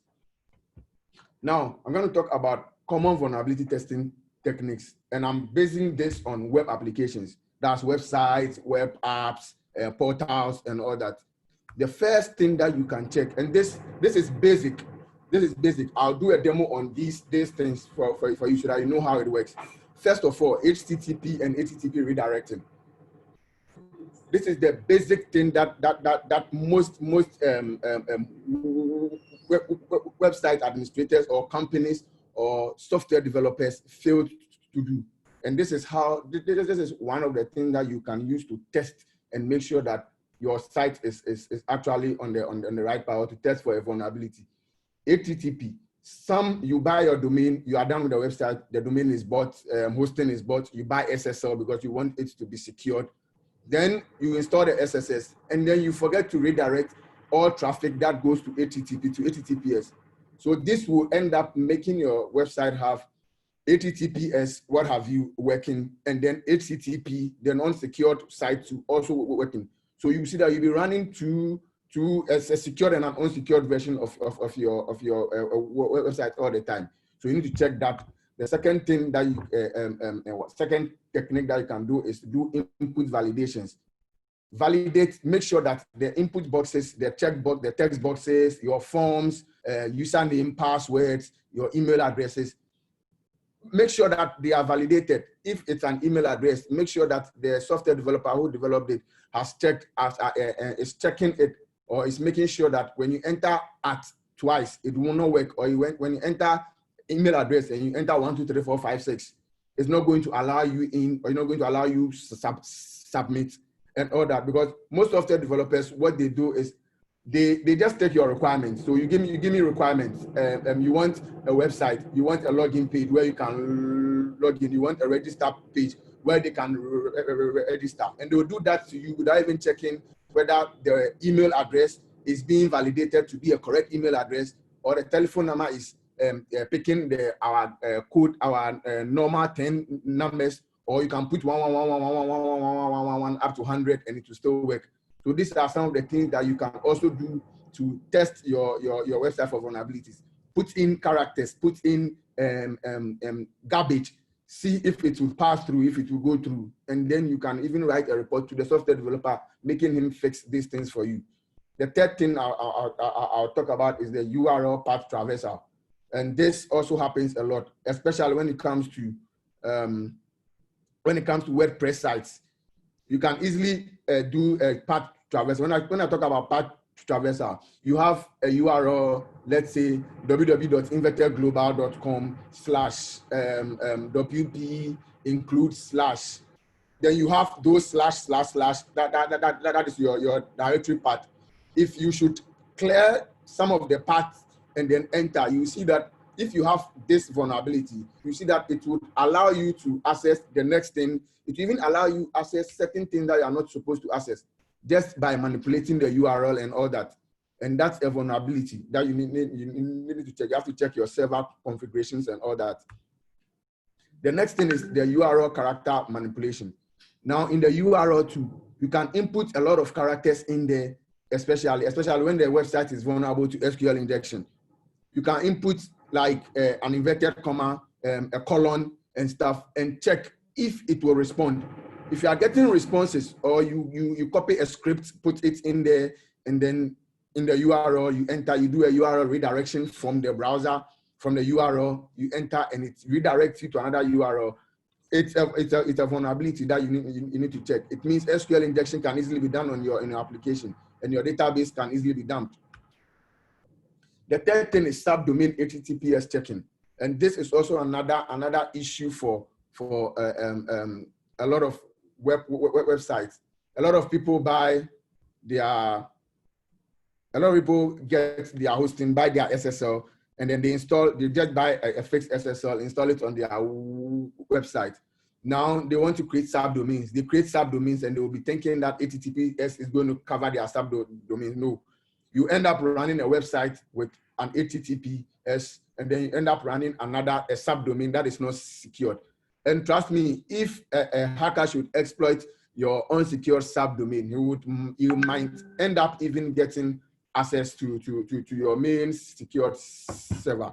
Then default passwords, and this also happens a lot.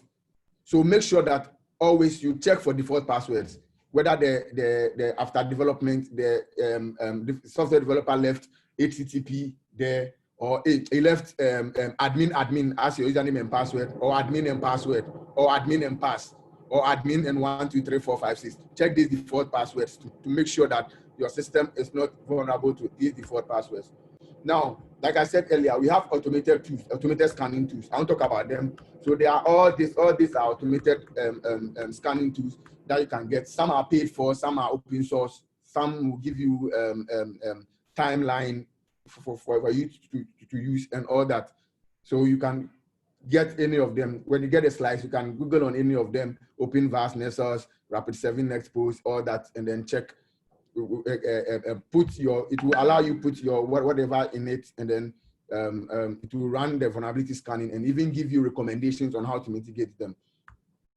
Now, the OWASP top 10 vulnerabilities. This actually, I always like talking about this because this is actually for the web developers. And if web developers should start paying attention to the OWASP top 10 vulnerabilities, I think a lot of the applications online would be very, very safe. Because this OWASP top 10 vulnerabilities deals with web applications. So the first one is like SQL injection. So if you know about SQL injection and you know that, okay, this is how SQL injection works, this is what it does, you would by all means mitigate it in your code and make sure that you are validating and sanitizing your input boxes before they even come. You have some functions that are going to simplify things and all that. We have broken authentication, sensitive data. I don't want to talk about all these things because my time is going and I want to do the demo to you. So let's go into some demos then. Let me share this screen. So this is can we all see my different screen? Yes, we can see it. You can see. Yeah, we can. Okay, good. So this is Invitec Global's website. Now, I do HTTP, and you say it's written not secured here. It means I don't have SSL installed. But with HTTPS also, I enter and it goes through. So you would have your website, it's secured, you think it's secured and everything. Somebody will call you and tell you your website is not secured, and you start fighting with the person. It's because you are not redirecting HTTP to HTTPS. And you can do that with just 3 lines of codes. Just make sure that you have a file called .htt access in your files, your web files. Then add these.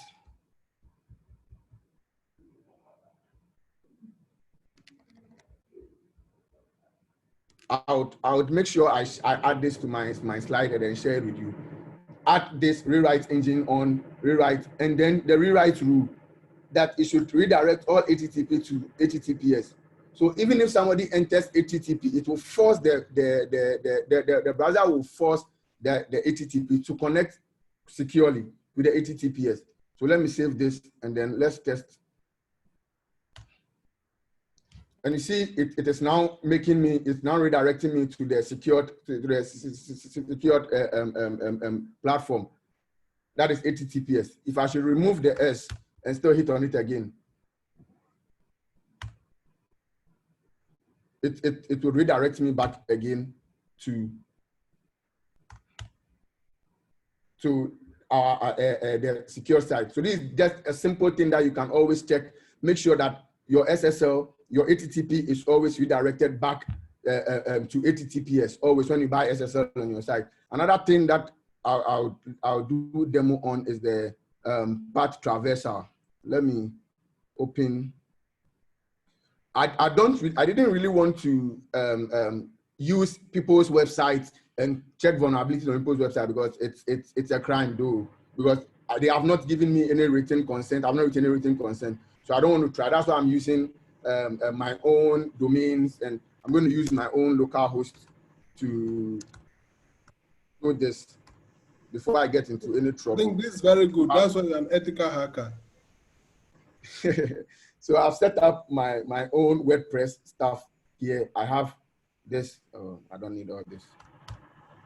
So I have this website. So now the directory traversal I talked about. If I check, let me share this screen rather than this. If I should check my page source, I'll see that I have these HTTP localhost WordPress /WP include CSS this. This is a full address on its own. Now, let me check what is inside WP includes. Sorry, let me do that here. WP includes. And you see, it's giving me now all the files on the system. So now, with just this that I got, I can now go to CSS and go and check what is in the CSS folder. So I can even do a navigation here. And now I'm getting everything in the CSS folder. I can come and pick it up and do whatever I want to do with it. I can come to IXR, come and check. I have all the PHP scripts here. I can come to certificates. I have the CA certificates that they are using. So and WordPress has this issue a lot, which and when you check in this part of our country, Ghana, a lot of websites are using WordPress, and there are a lot of vulnerabilities out there too. So these are some of the small things that you can use to check and make sure your site is not, let me say, it's not vulnerable and all that. Now, with the input validation I talked about, UP admin, you can check with here it's asking for username or email. But if it's just asking for email, you can check, you can do something like at and see if it will go through. If it goes through and the system doesn't prompt you of anything that maybe the email address you've entered is wrong and all that, it means anybody can even inject a script and can even inject any XSS thing in a script in there, and it would enter into or do an SQLI, and it will enter into your database and cause issues. So we can be doing just this simple test, not necessarily going to get, because I know some companies are just, because of COVID that you are out there online. You don't have that finances, you don't have a budget to go for a vulnerability tester to come and test. So these are the simple things that you can do. That is why I took these simple things. I didn't want to go into sophisticated things that you need a hacker before you can do it. Just these simple checks can even help you a long way. Now, I would do a little bit of Google hacking. Sorry, let me.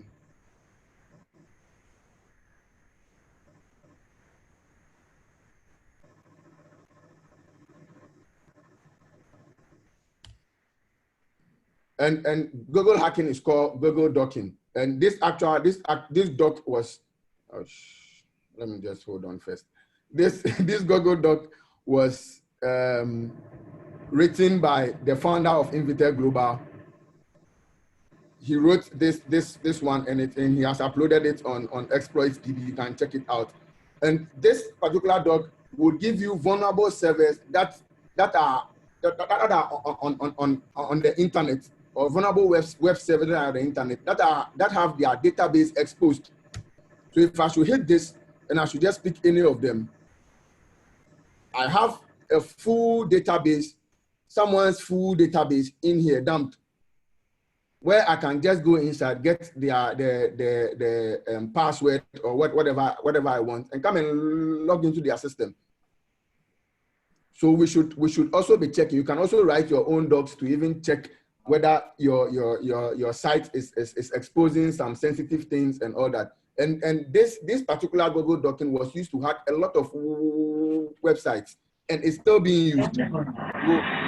So let us check this. Let me just delete this before somebody screenshots it. Okay, so that would be for it.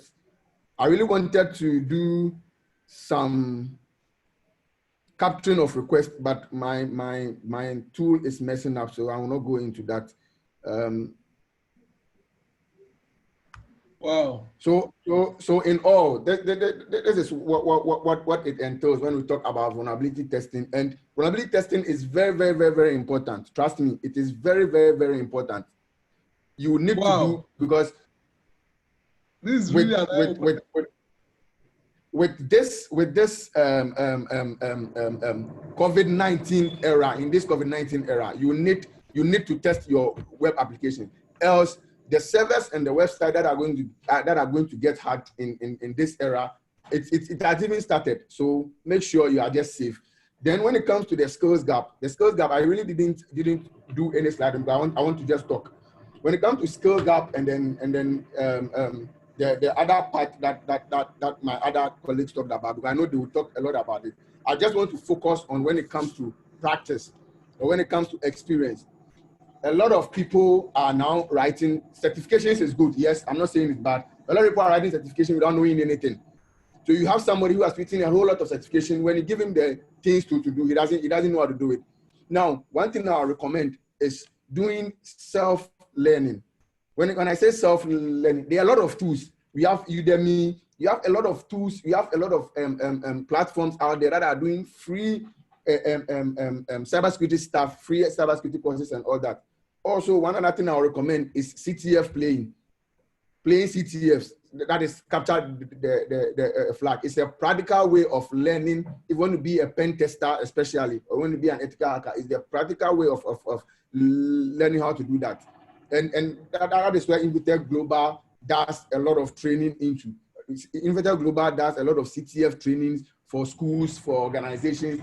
They do a lot of CTF competitions too. They organize a lot of CTF competitions. And we also do even ethical hack. We also do ethical hacking training. And that is practical based, like 100% practical. No talking. We go strictly practical based. So certifications are important. One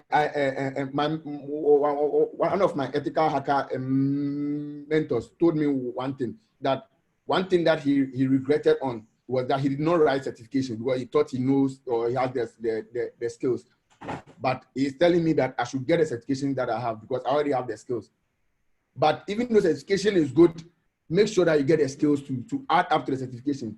The skills will get you the job, and the certifications would maintain you and send you higher and higher and higher. So when it comes to the skills gap, that is it. I'll share something with the admin so that he shares with you. If you want to enter in cybersecurity, the different skills gaps that we have, or the different certification that you need to write. If you want to be a pen tester, the certification you need to follow, the path that you need to follow, and all that. I'll share it with the admin to share it with you. I think I'm done for now. Questions are now. Wow. Thank you very much. Thank you very much, Eric. Wow. Sure. Welcome. So I think, can you, in a minute, can you tell us step by step, somebody who is interested in building a career in this field without any previous knowledge, what are the levels? What are the things the person needs to do? What's the first thing the person needs to do to get into the next level, up to your level and above? Okay, so first thing is passion. That's the first thing I'll talk about, passion. You need to have passion for what you're doing. It's not because people are doing it, so, oh, Charlie, this person is an ethical hacker. I also want to be an ethical hacker. Have the passion. If you have the passion, even if there is a wall in front of you, you break it to get to what actually you want, where you want to get to. Then also, you need to do a lot of practicals, a lot of practice. Because when it comes to ethical hacking, when it comes to penetration testing, it is your practice that takes you where you want to go to. We have a lot of resources online. You can come to Invited Global. We do 100% practical based. Without you, even if you are a noob, you are not an IT expert, you are not an IT enthusiast, nothing in IT. Invited Global will train you from practical. It will give you practical training for you to build your capacity when it comes to IT, and also build your capacity when it comes to ethical hacking.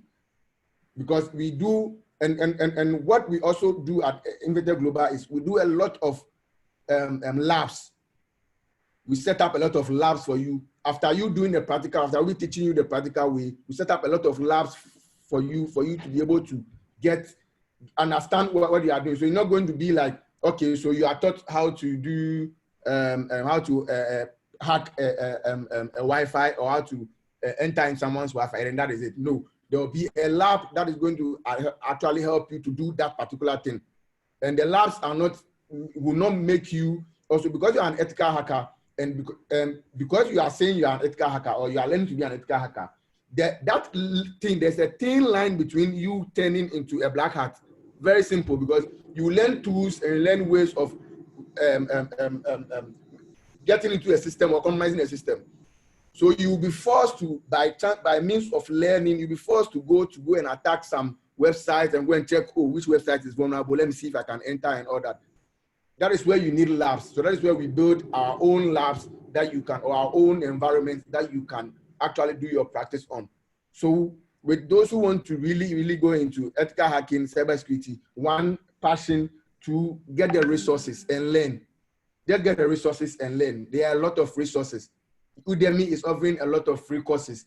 When you go to YouTube, you get a lot of guys doing, what is the name? Cybersecurity, ethical hacking, free stuff. Now, after learning, get a platform to be practicing on. Play CTFs. CTFs has been my number one thing that has brought me where I am now. I play CTFs a lot. Immediately I hear there's a CTF competition going on somewhere, I am playing it.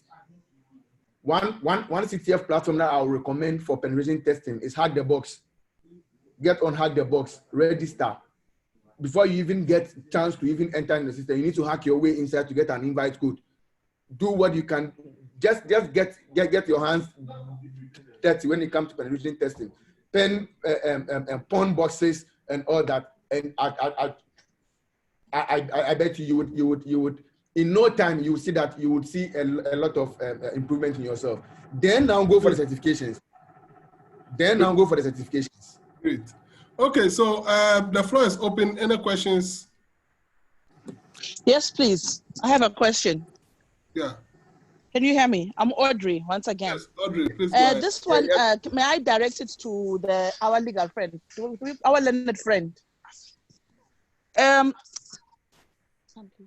Do we have a law in the country that already criminalizes unauthorized penetration testing, or we rely on our code of ethics from our certifications? And if, like we all know, it's so easy, like how Eric mentioned it, that it is so easy to find yourself a black hacker just trying out your tools. Is it possible that somebody can take me to court? But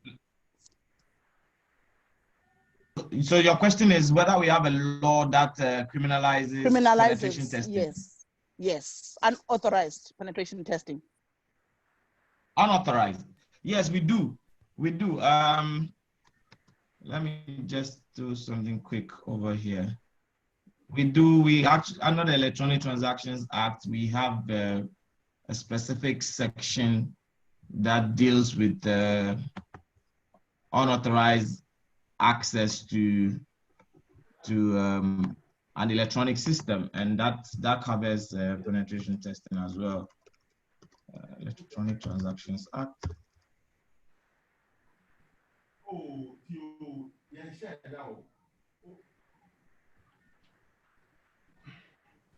I also have a question. Yeah, please go ahead. Okay, my name is Nehemiah. Wait. I'm just trying to respond to the other one. Then we can read out for the benefit. Do you want to share screen? Oh no. You want to read? Share screen. I can take off my screen. No, not you, not you. I'm asking the Desmond, the lawyer. He's trying to respond to a question. Okay. Desmond, should I off my screen? Should I share your screen? Oh, I think it's off. No, I think the next person can ask his question. If Desmond comes on, then he takes Yeah, my name is Nehemiah. Okay. And I wanted to, talking about labs and practice and stuff, I want to build my own SOC. Does anybody or Eric, do you have any ideas for me? To build your own SOC. Yeah. So to talk about this, before you even think of building your own SOC, you should be able to even build your own labs, because you need your own labs so that you can then you get your own tools and all that. So before you Eric, even I wanted to know why you want to be your own SOC, because for you to say I want to build I also want my to know. own SOC, you've already got some knowledge in building your own lab. Yes. Why do you want to build a SOC, and which network do you want to use the SOC to monitor? Because you don't build a SOC just for a SOC. A SOC is a collection of tools to monitor an environment. So why do you want to build a SOC, please? So I want to, one of the reasons for building my own SOC is to, like, I'm taking that's my lab environment for understanding the various threats, the various vulnerabilities, incident handling, and some other things. For example, let's look at tracking a botnet. If I can place myself as a SOC analyst, then probably I can fish out. I listen to something on Twitter, I get a hint on Twitter. Okay, there's this new malware strain in the environment. With my own SOC that I've built, if I have the right tools, I can just on my own track it. It's a worldwide something. For example, if you want to take 2017 WannaCry, the guy, well, I wouldn't say the guy had his own SOC in his house, but he basically tracked it from his house. The guy that helped stop it, he tracked it from his house, and he was able to register a domain. That's the idea. Probably I'm not using the right things, but that's the whole scenario I want to draw out. Okay, so what's your background? Thanks for that. Oh, sorry. Say again. What's your background? My background. Yeah, what's your background? Security, IT security. So okay, so if I can quickly jump in, there's a lot of things. You know, the question earlier on that Desmond couldn't answer because he dropped off was: is there a law that prevents this or that? And he did say yes, there is a law that prevents this or that.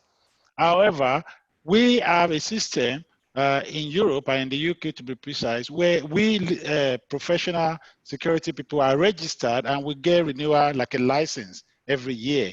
Now, you have to be careful what you do because that body is not in Ghana. We're trying to speak to all the stakeholders to have security vetting. Like I'm security cleared in UK, SC level, up to, that's the second to the highest, which is DV, defined vetting. Now, I can't just do anything because if I do, I will get arrested. And you got to be careful. If you're going to step out of Ghana, be careful where you take all your journeys to. And that's why I'm always preaching, and I know that Eric spoke a lot about self-taught. I'm always preaching of you guys taking proper certification with proper bodies, like EC Council, CISS, ISC2, so that you get to understand the code of conduct in this business.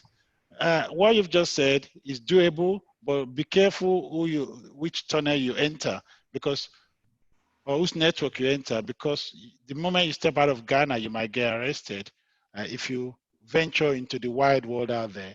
So please be careful what you do, yeah? Okay, Adel, thanks. Let me just address this question of the law. So I have uploaded it on my screen. I don't know if you guys can see. Yes, we can see, yes. Okay, thank you. So, so this is the Electronic Transactions Act, actually passed sometime in 2008. And you could see we have the laws, the cyber offenses starting all the way from, I think, 114. Good, all the way down. And so for the last question that came up, this is not to read exhaustively, but for the last question that came up, we have laws that deals with unauthorized access and interception, unauthorized interference with electronic record, unauthorized access to devices, just deal with all the unauthorized, and then unauthorized access to computer program and electronic record, unauthorized modification of computer program or electronic record, then unauthorized disclosure of access code. Now, when you put all these together, it actually embodies everything that we do when it comes to ethical hacking. I'm a pen tester myself, so I know the whole drill, the routine from reconnaissance all the way to your exploitation and your report writing. So now unauthorized is basically without permission. So everything that Eric has said, even in those things you see in his demos, as soon as you're doing without authorization, you are breaking some laws. And you're definitely liable to criminal sanctions. I think that's why he even used his own website to demo. Exactly, which is what we usually do. You demo in a controlled lab. You demo in a controlled lab. You are not allowed to demonstrate over people's digital assets. So it's quite problematic if we have somebody trying to do that. Andre, we just want to know whether that answers your question. Yes, sir, that answers my question, and thank you very much. Right. I'll try and go through the Electronic Communications Act. Thank you. Right. This is the Transactions Act. Okay, we have Transactions Act. Okay. Yeah. Kojo's hand is still up. I don't know whether he has forgotten or. Yes. Yeah. So I actually had a question for both Eric and then Desmond. For Eric, I want to know how long it will take to do a VAPT for a mid-size bank of say 400 people, 400 users. And for Desmond, what advice do you have for anyone who wants to enter into cybersecurity law or ICT law? Thank you. Okay, so what I would say is it all depends on the scope of the scope of whatever you want to be done. It can be a large organization, but maybe the scope says that pen test this particular application. It can also be even a small organization, and the scope is asking for you doing A, B, C, D, E, F, G, up to Z. So it depends on the scoping document, the scope of work, what you need to be done, what needs not to be done, what the environments are, how the environment is. That is what determines how long you're going to take to do a complete VAPT or a complete pen testing. I don't know if any of the speakers can also highlight more on this. Especially Stephen, yeah. Yeah. Hey, I'm back, guys. So yeah, I think you said it right. So it depends on the scope of the project. Again, if he's saying he wants you to do, they want you to do, VAPT for, let's say, 100, users. Again, are you looking into external and internal, because those also do count? So how much external do you want us to do, and how much do you want us to do for internal, or are they both like separate engagement, right?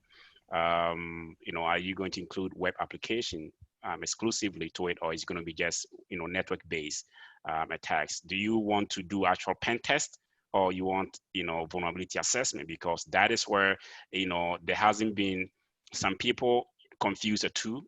Some companies would do vulnerability assessment and they count it as penetration test, which is really not the same, right? So, VA is basically running tools and identify vulnerabilities.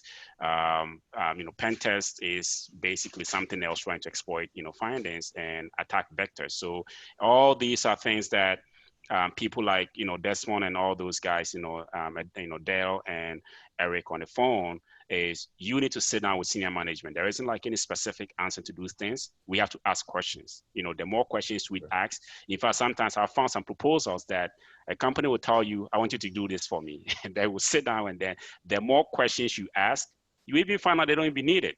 They may need something else, right? So again, it comes down to having questions asked and then being able to drain down to the scope for the project. We normally have a scope document we send to the customer that we tick the boxes. It kind of, is it internal, external, and that we use that and then hold a call with them to sort of scope out the work to be done. And then you say it's going to be 5 days or 4 days or 10 days. And then, it goes down to the scope of the work to be done.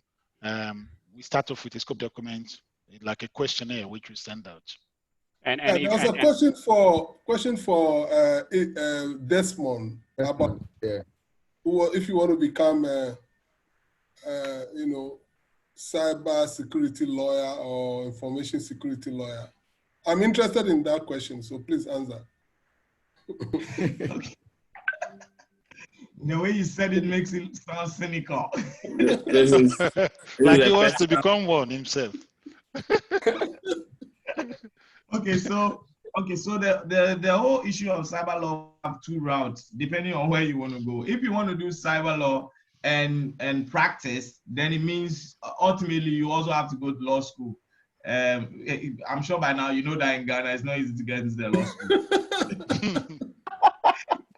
but then there's the other that rules out David automatically.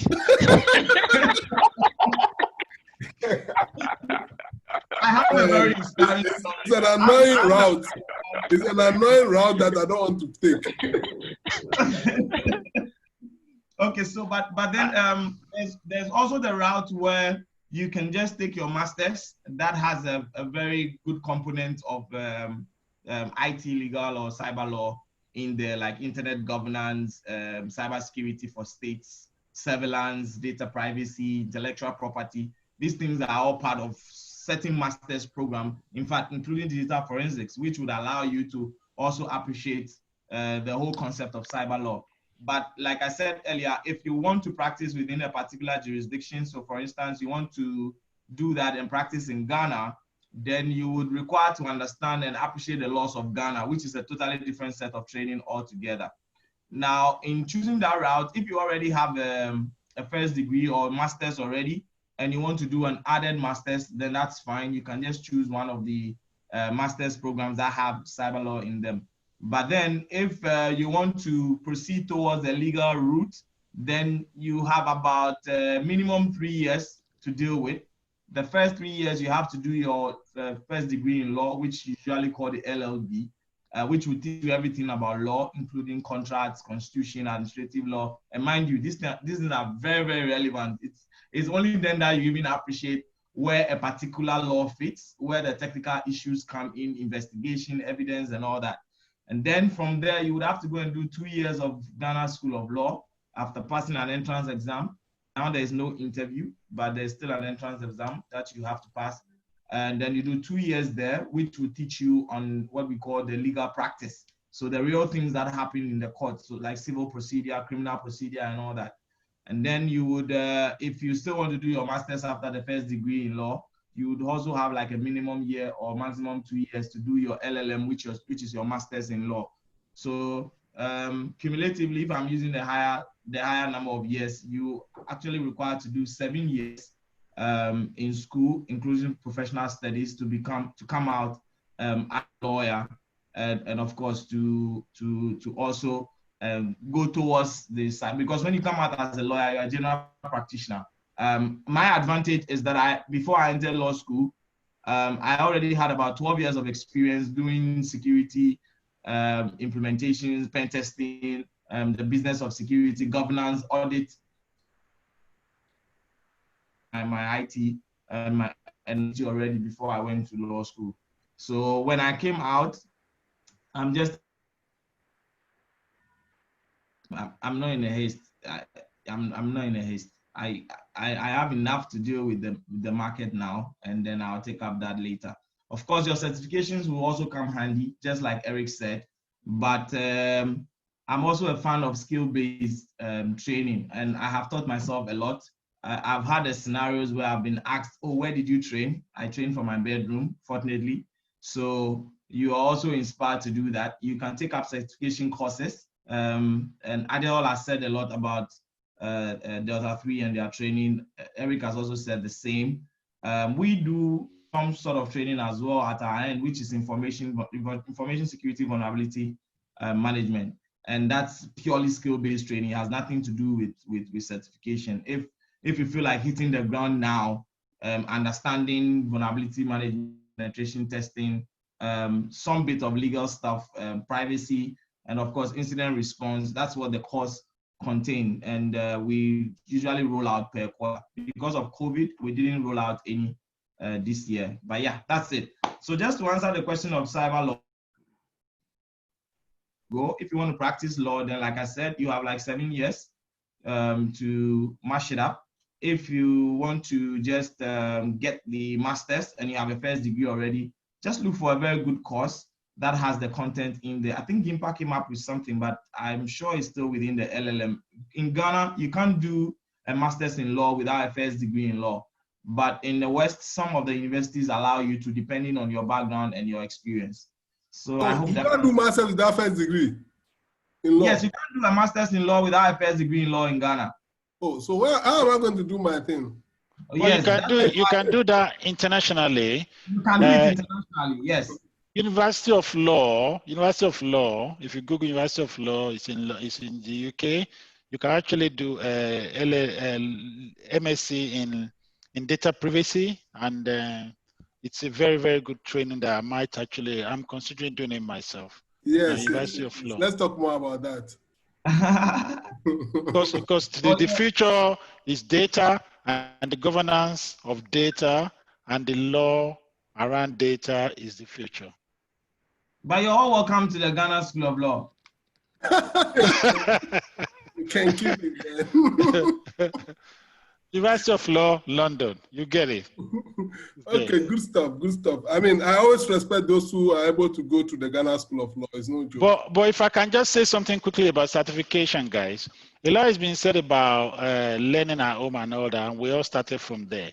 However, if you want to get the international jobs, if you want to expose yourself to the international circle, and I'm sure our colleague in the US will tell you that you got to, the organizations need you to have those certifications so that they can farm you up to their clients.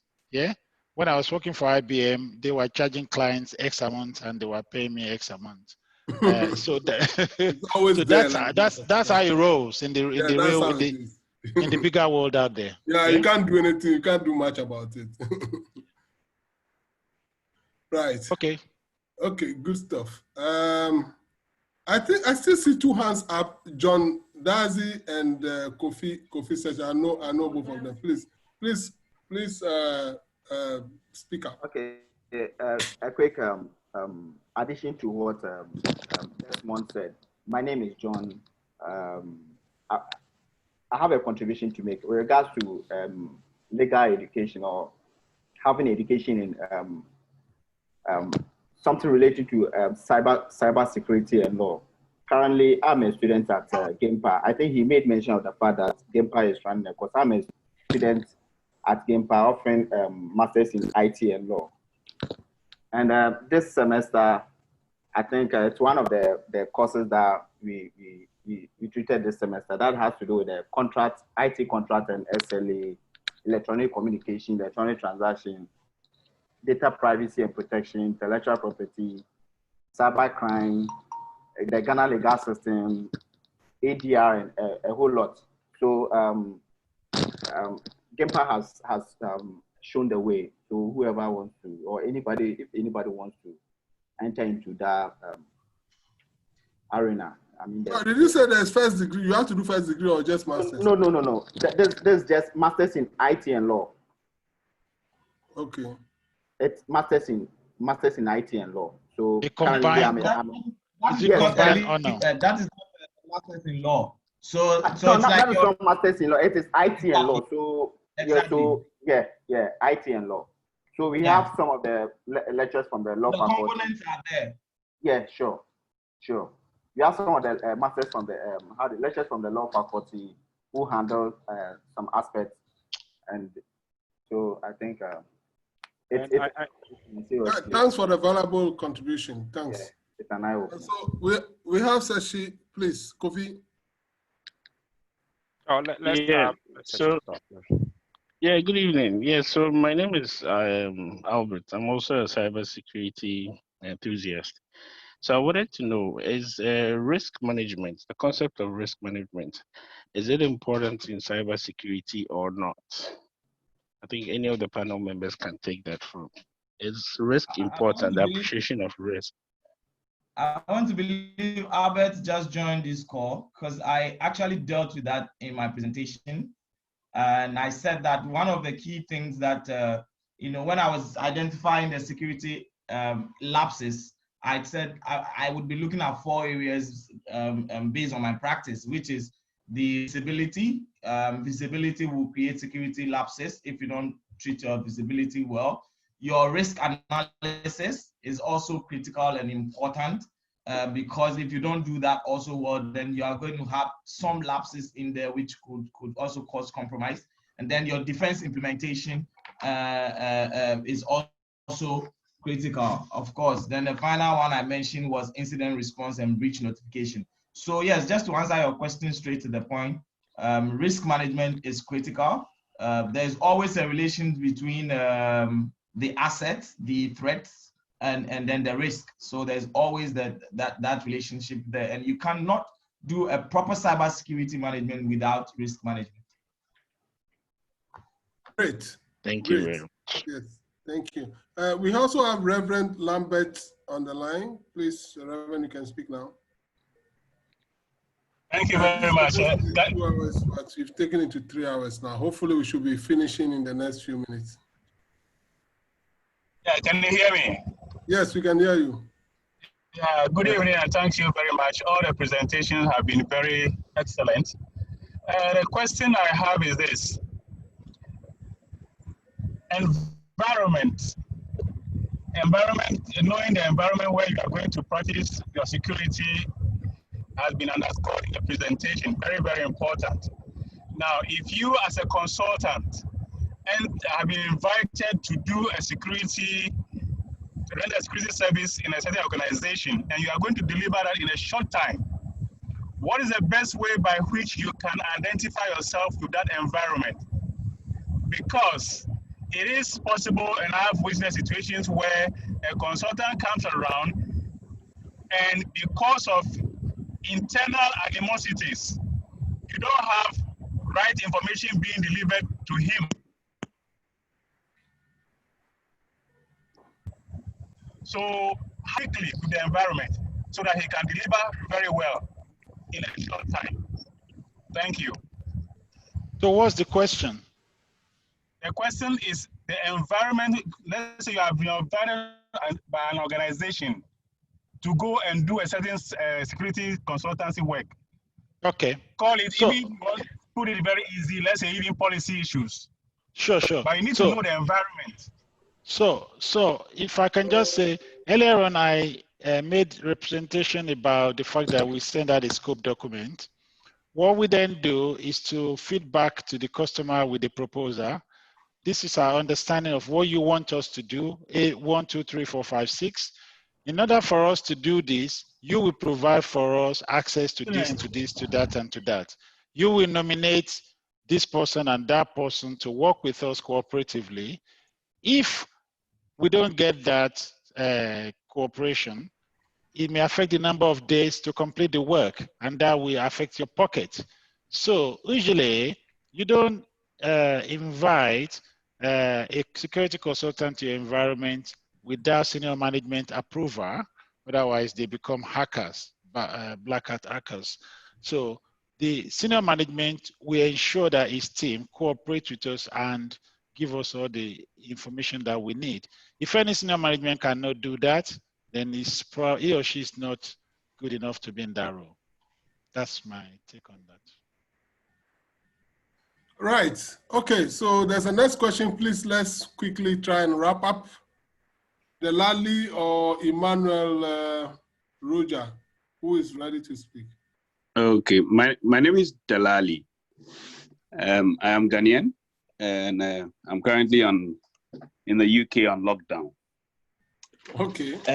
I've enjoyed the presentation so far. My background, I'm a serial entrepreneur. So I have interest in various sectors, various businesses in Ghana. And of recent, I've been looking at the very area of cyber, which I have a business currently running in Ghana. So I'm very impressed, and I'm very happy that we have young people who are interested in this aspect of the business. My background is risk and reliability management, which I practice mostly in the offshore environment. But from what I've heard, I'm very happy that as a nation and as young people, we are looking in this direction. And very soon, there's going to be a news article on one of the projects I've been working on. And all the people who are interested and want to get on board, I've seen the various talents in-house locally. We will be contacting the institute and getting your contacts and work as a team. I haven't been so happy in a long time, but joining this call, I see we have a future. So thank you all for the presentation and explanations. And we as business people will continue to see how best we can invest in this sector. Thank you very much, Delali. Thanks for the contribution. Thank you, Delali. Thank you. David, do we have anyone who has his hands up or her hands up? I think we need to be wrapping up. Daniel Jeremiah. Okay. Yeah, good evening, everyone. My name is Daniel Jeremiah. I'm certified technical hacker, but right now I'm in Dubai, and I'm also studying with Middlesex University. Well, I want to ask a question. Yeah, in the cybersecurity, did they really value OSCP more than other certifications? Because I applied for some jobs, and the client was asking me they need OSCP, and I only have CH and some CISA or something like that. So I don't know if anyone can share more light on it. Or is there any specific certification the company are looking for, or it depends on the job experience and all that? I would say it depends on, I say it depends on the job itself. If you're looking for the job of a cyber security manager, and you don't have CISM or CSSP, you probably won't get that job. At the same time, if you're looking for a job of an ethical hacker and you don't have CH or something similar, you're not likely to get that job, and so on and so forth. So you need to align the jobs you apply for with your experience and the certification you have. Thank you for that. Great. That wraps it up. Give me a minute to talk about the Institute of ICT Professionals, Ghana. We are a professional association of those in the ICT industry. All the people you have here on the call, they're all part of the organization. And we are mainly into capacity building. So one of the things we've done this evening is to share knowledge, build capacity in the areas where people want to develop skills. Basically, it's a talent pool, it's a knowledge-based organization, and they help in the capacity building agenda of our nation, and also connecting with people all over the world just to get, the talent that we need. We are involved in a number of activities. We publish articles weekly. If you have anything you want to publish, just let us know. We have our editorial team, they'll review and publish in the newspaper. We review curriculum for universities to get to look at things that are of relevant now, so that we train a lot of people. Now all our trainings are online, and we are very much focused on training young people from kids up to professionals in various areas.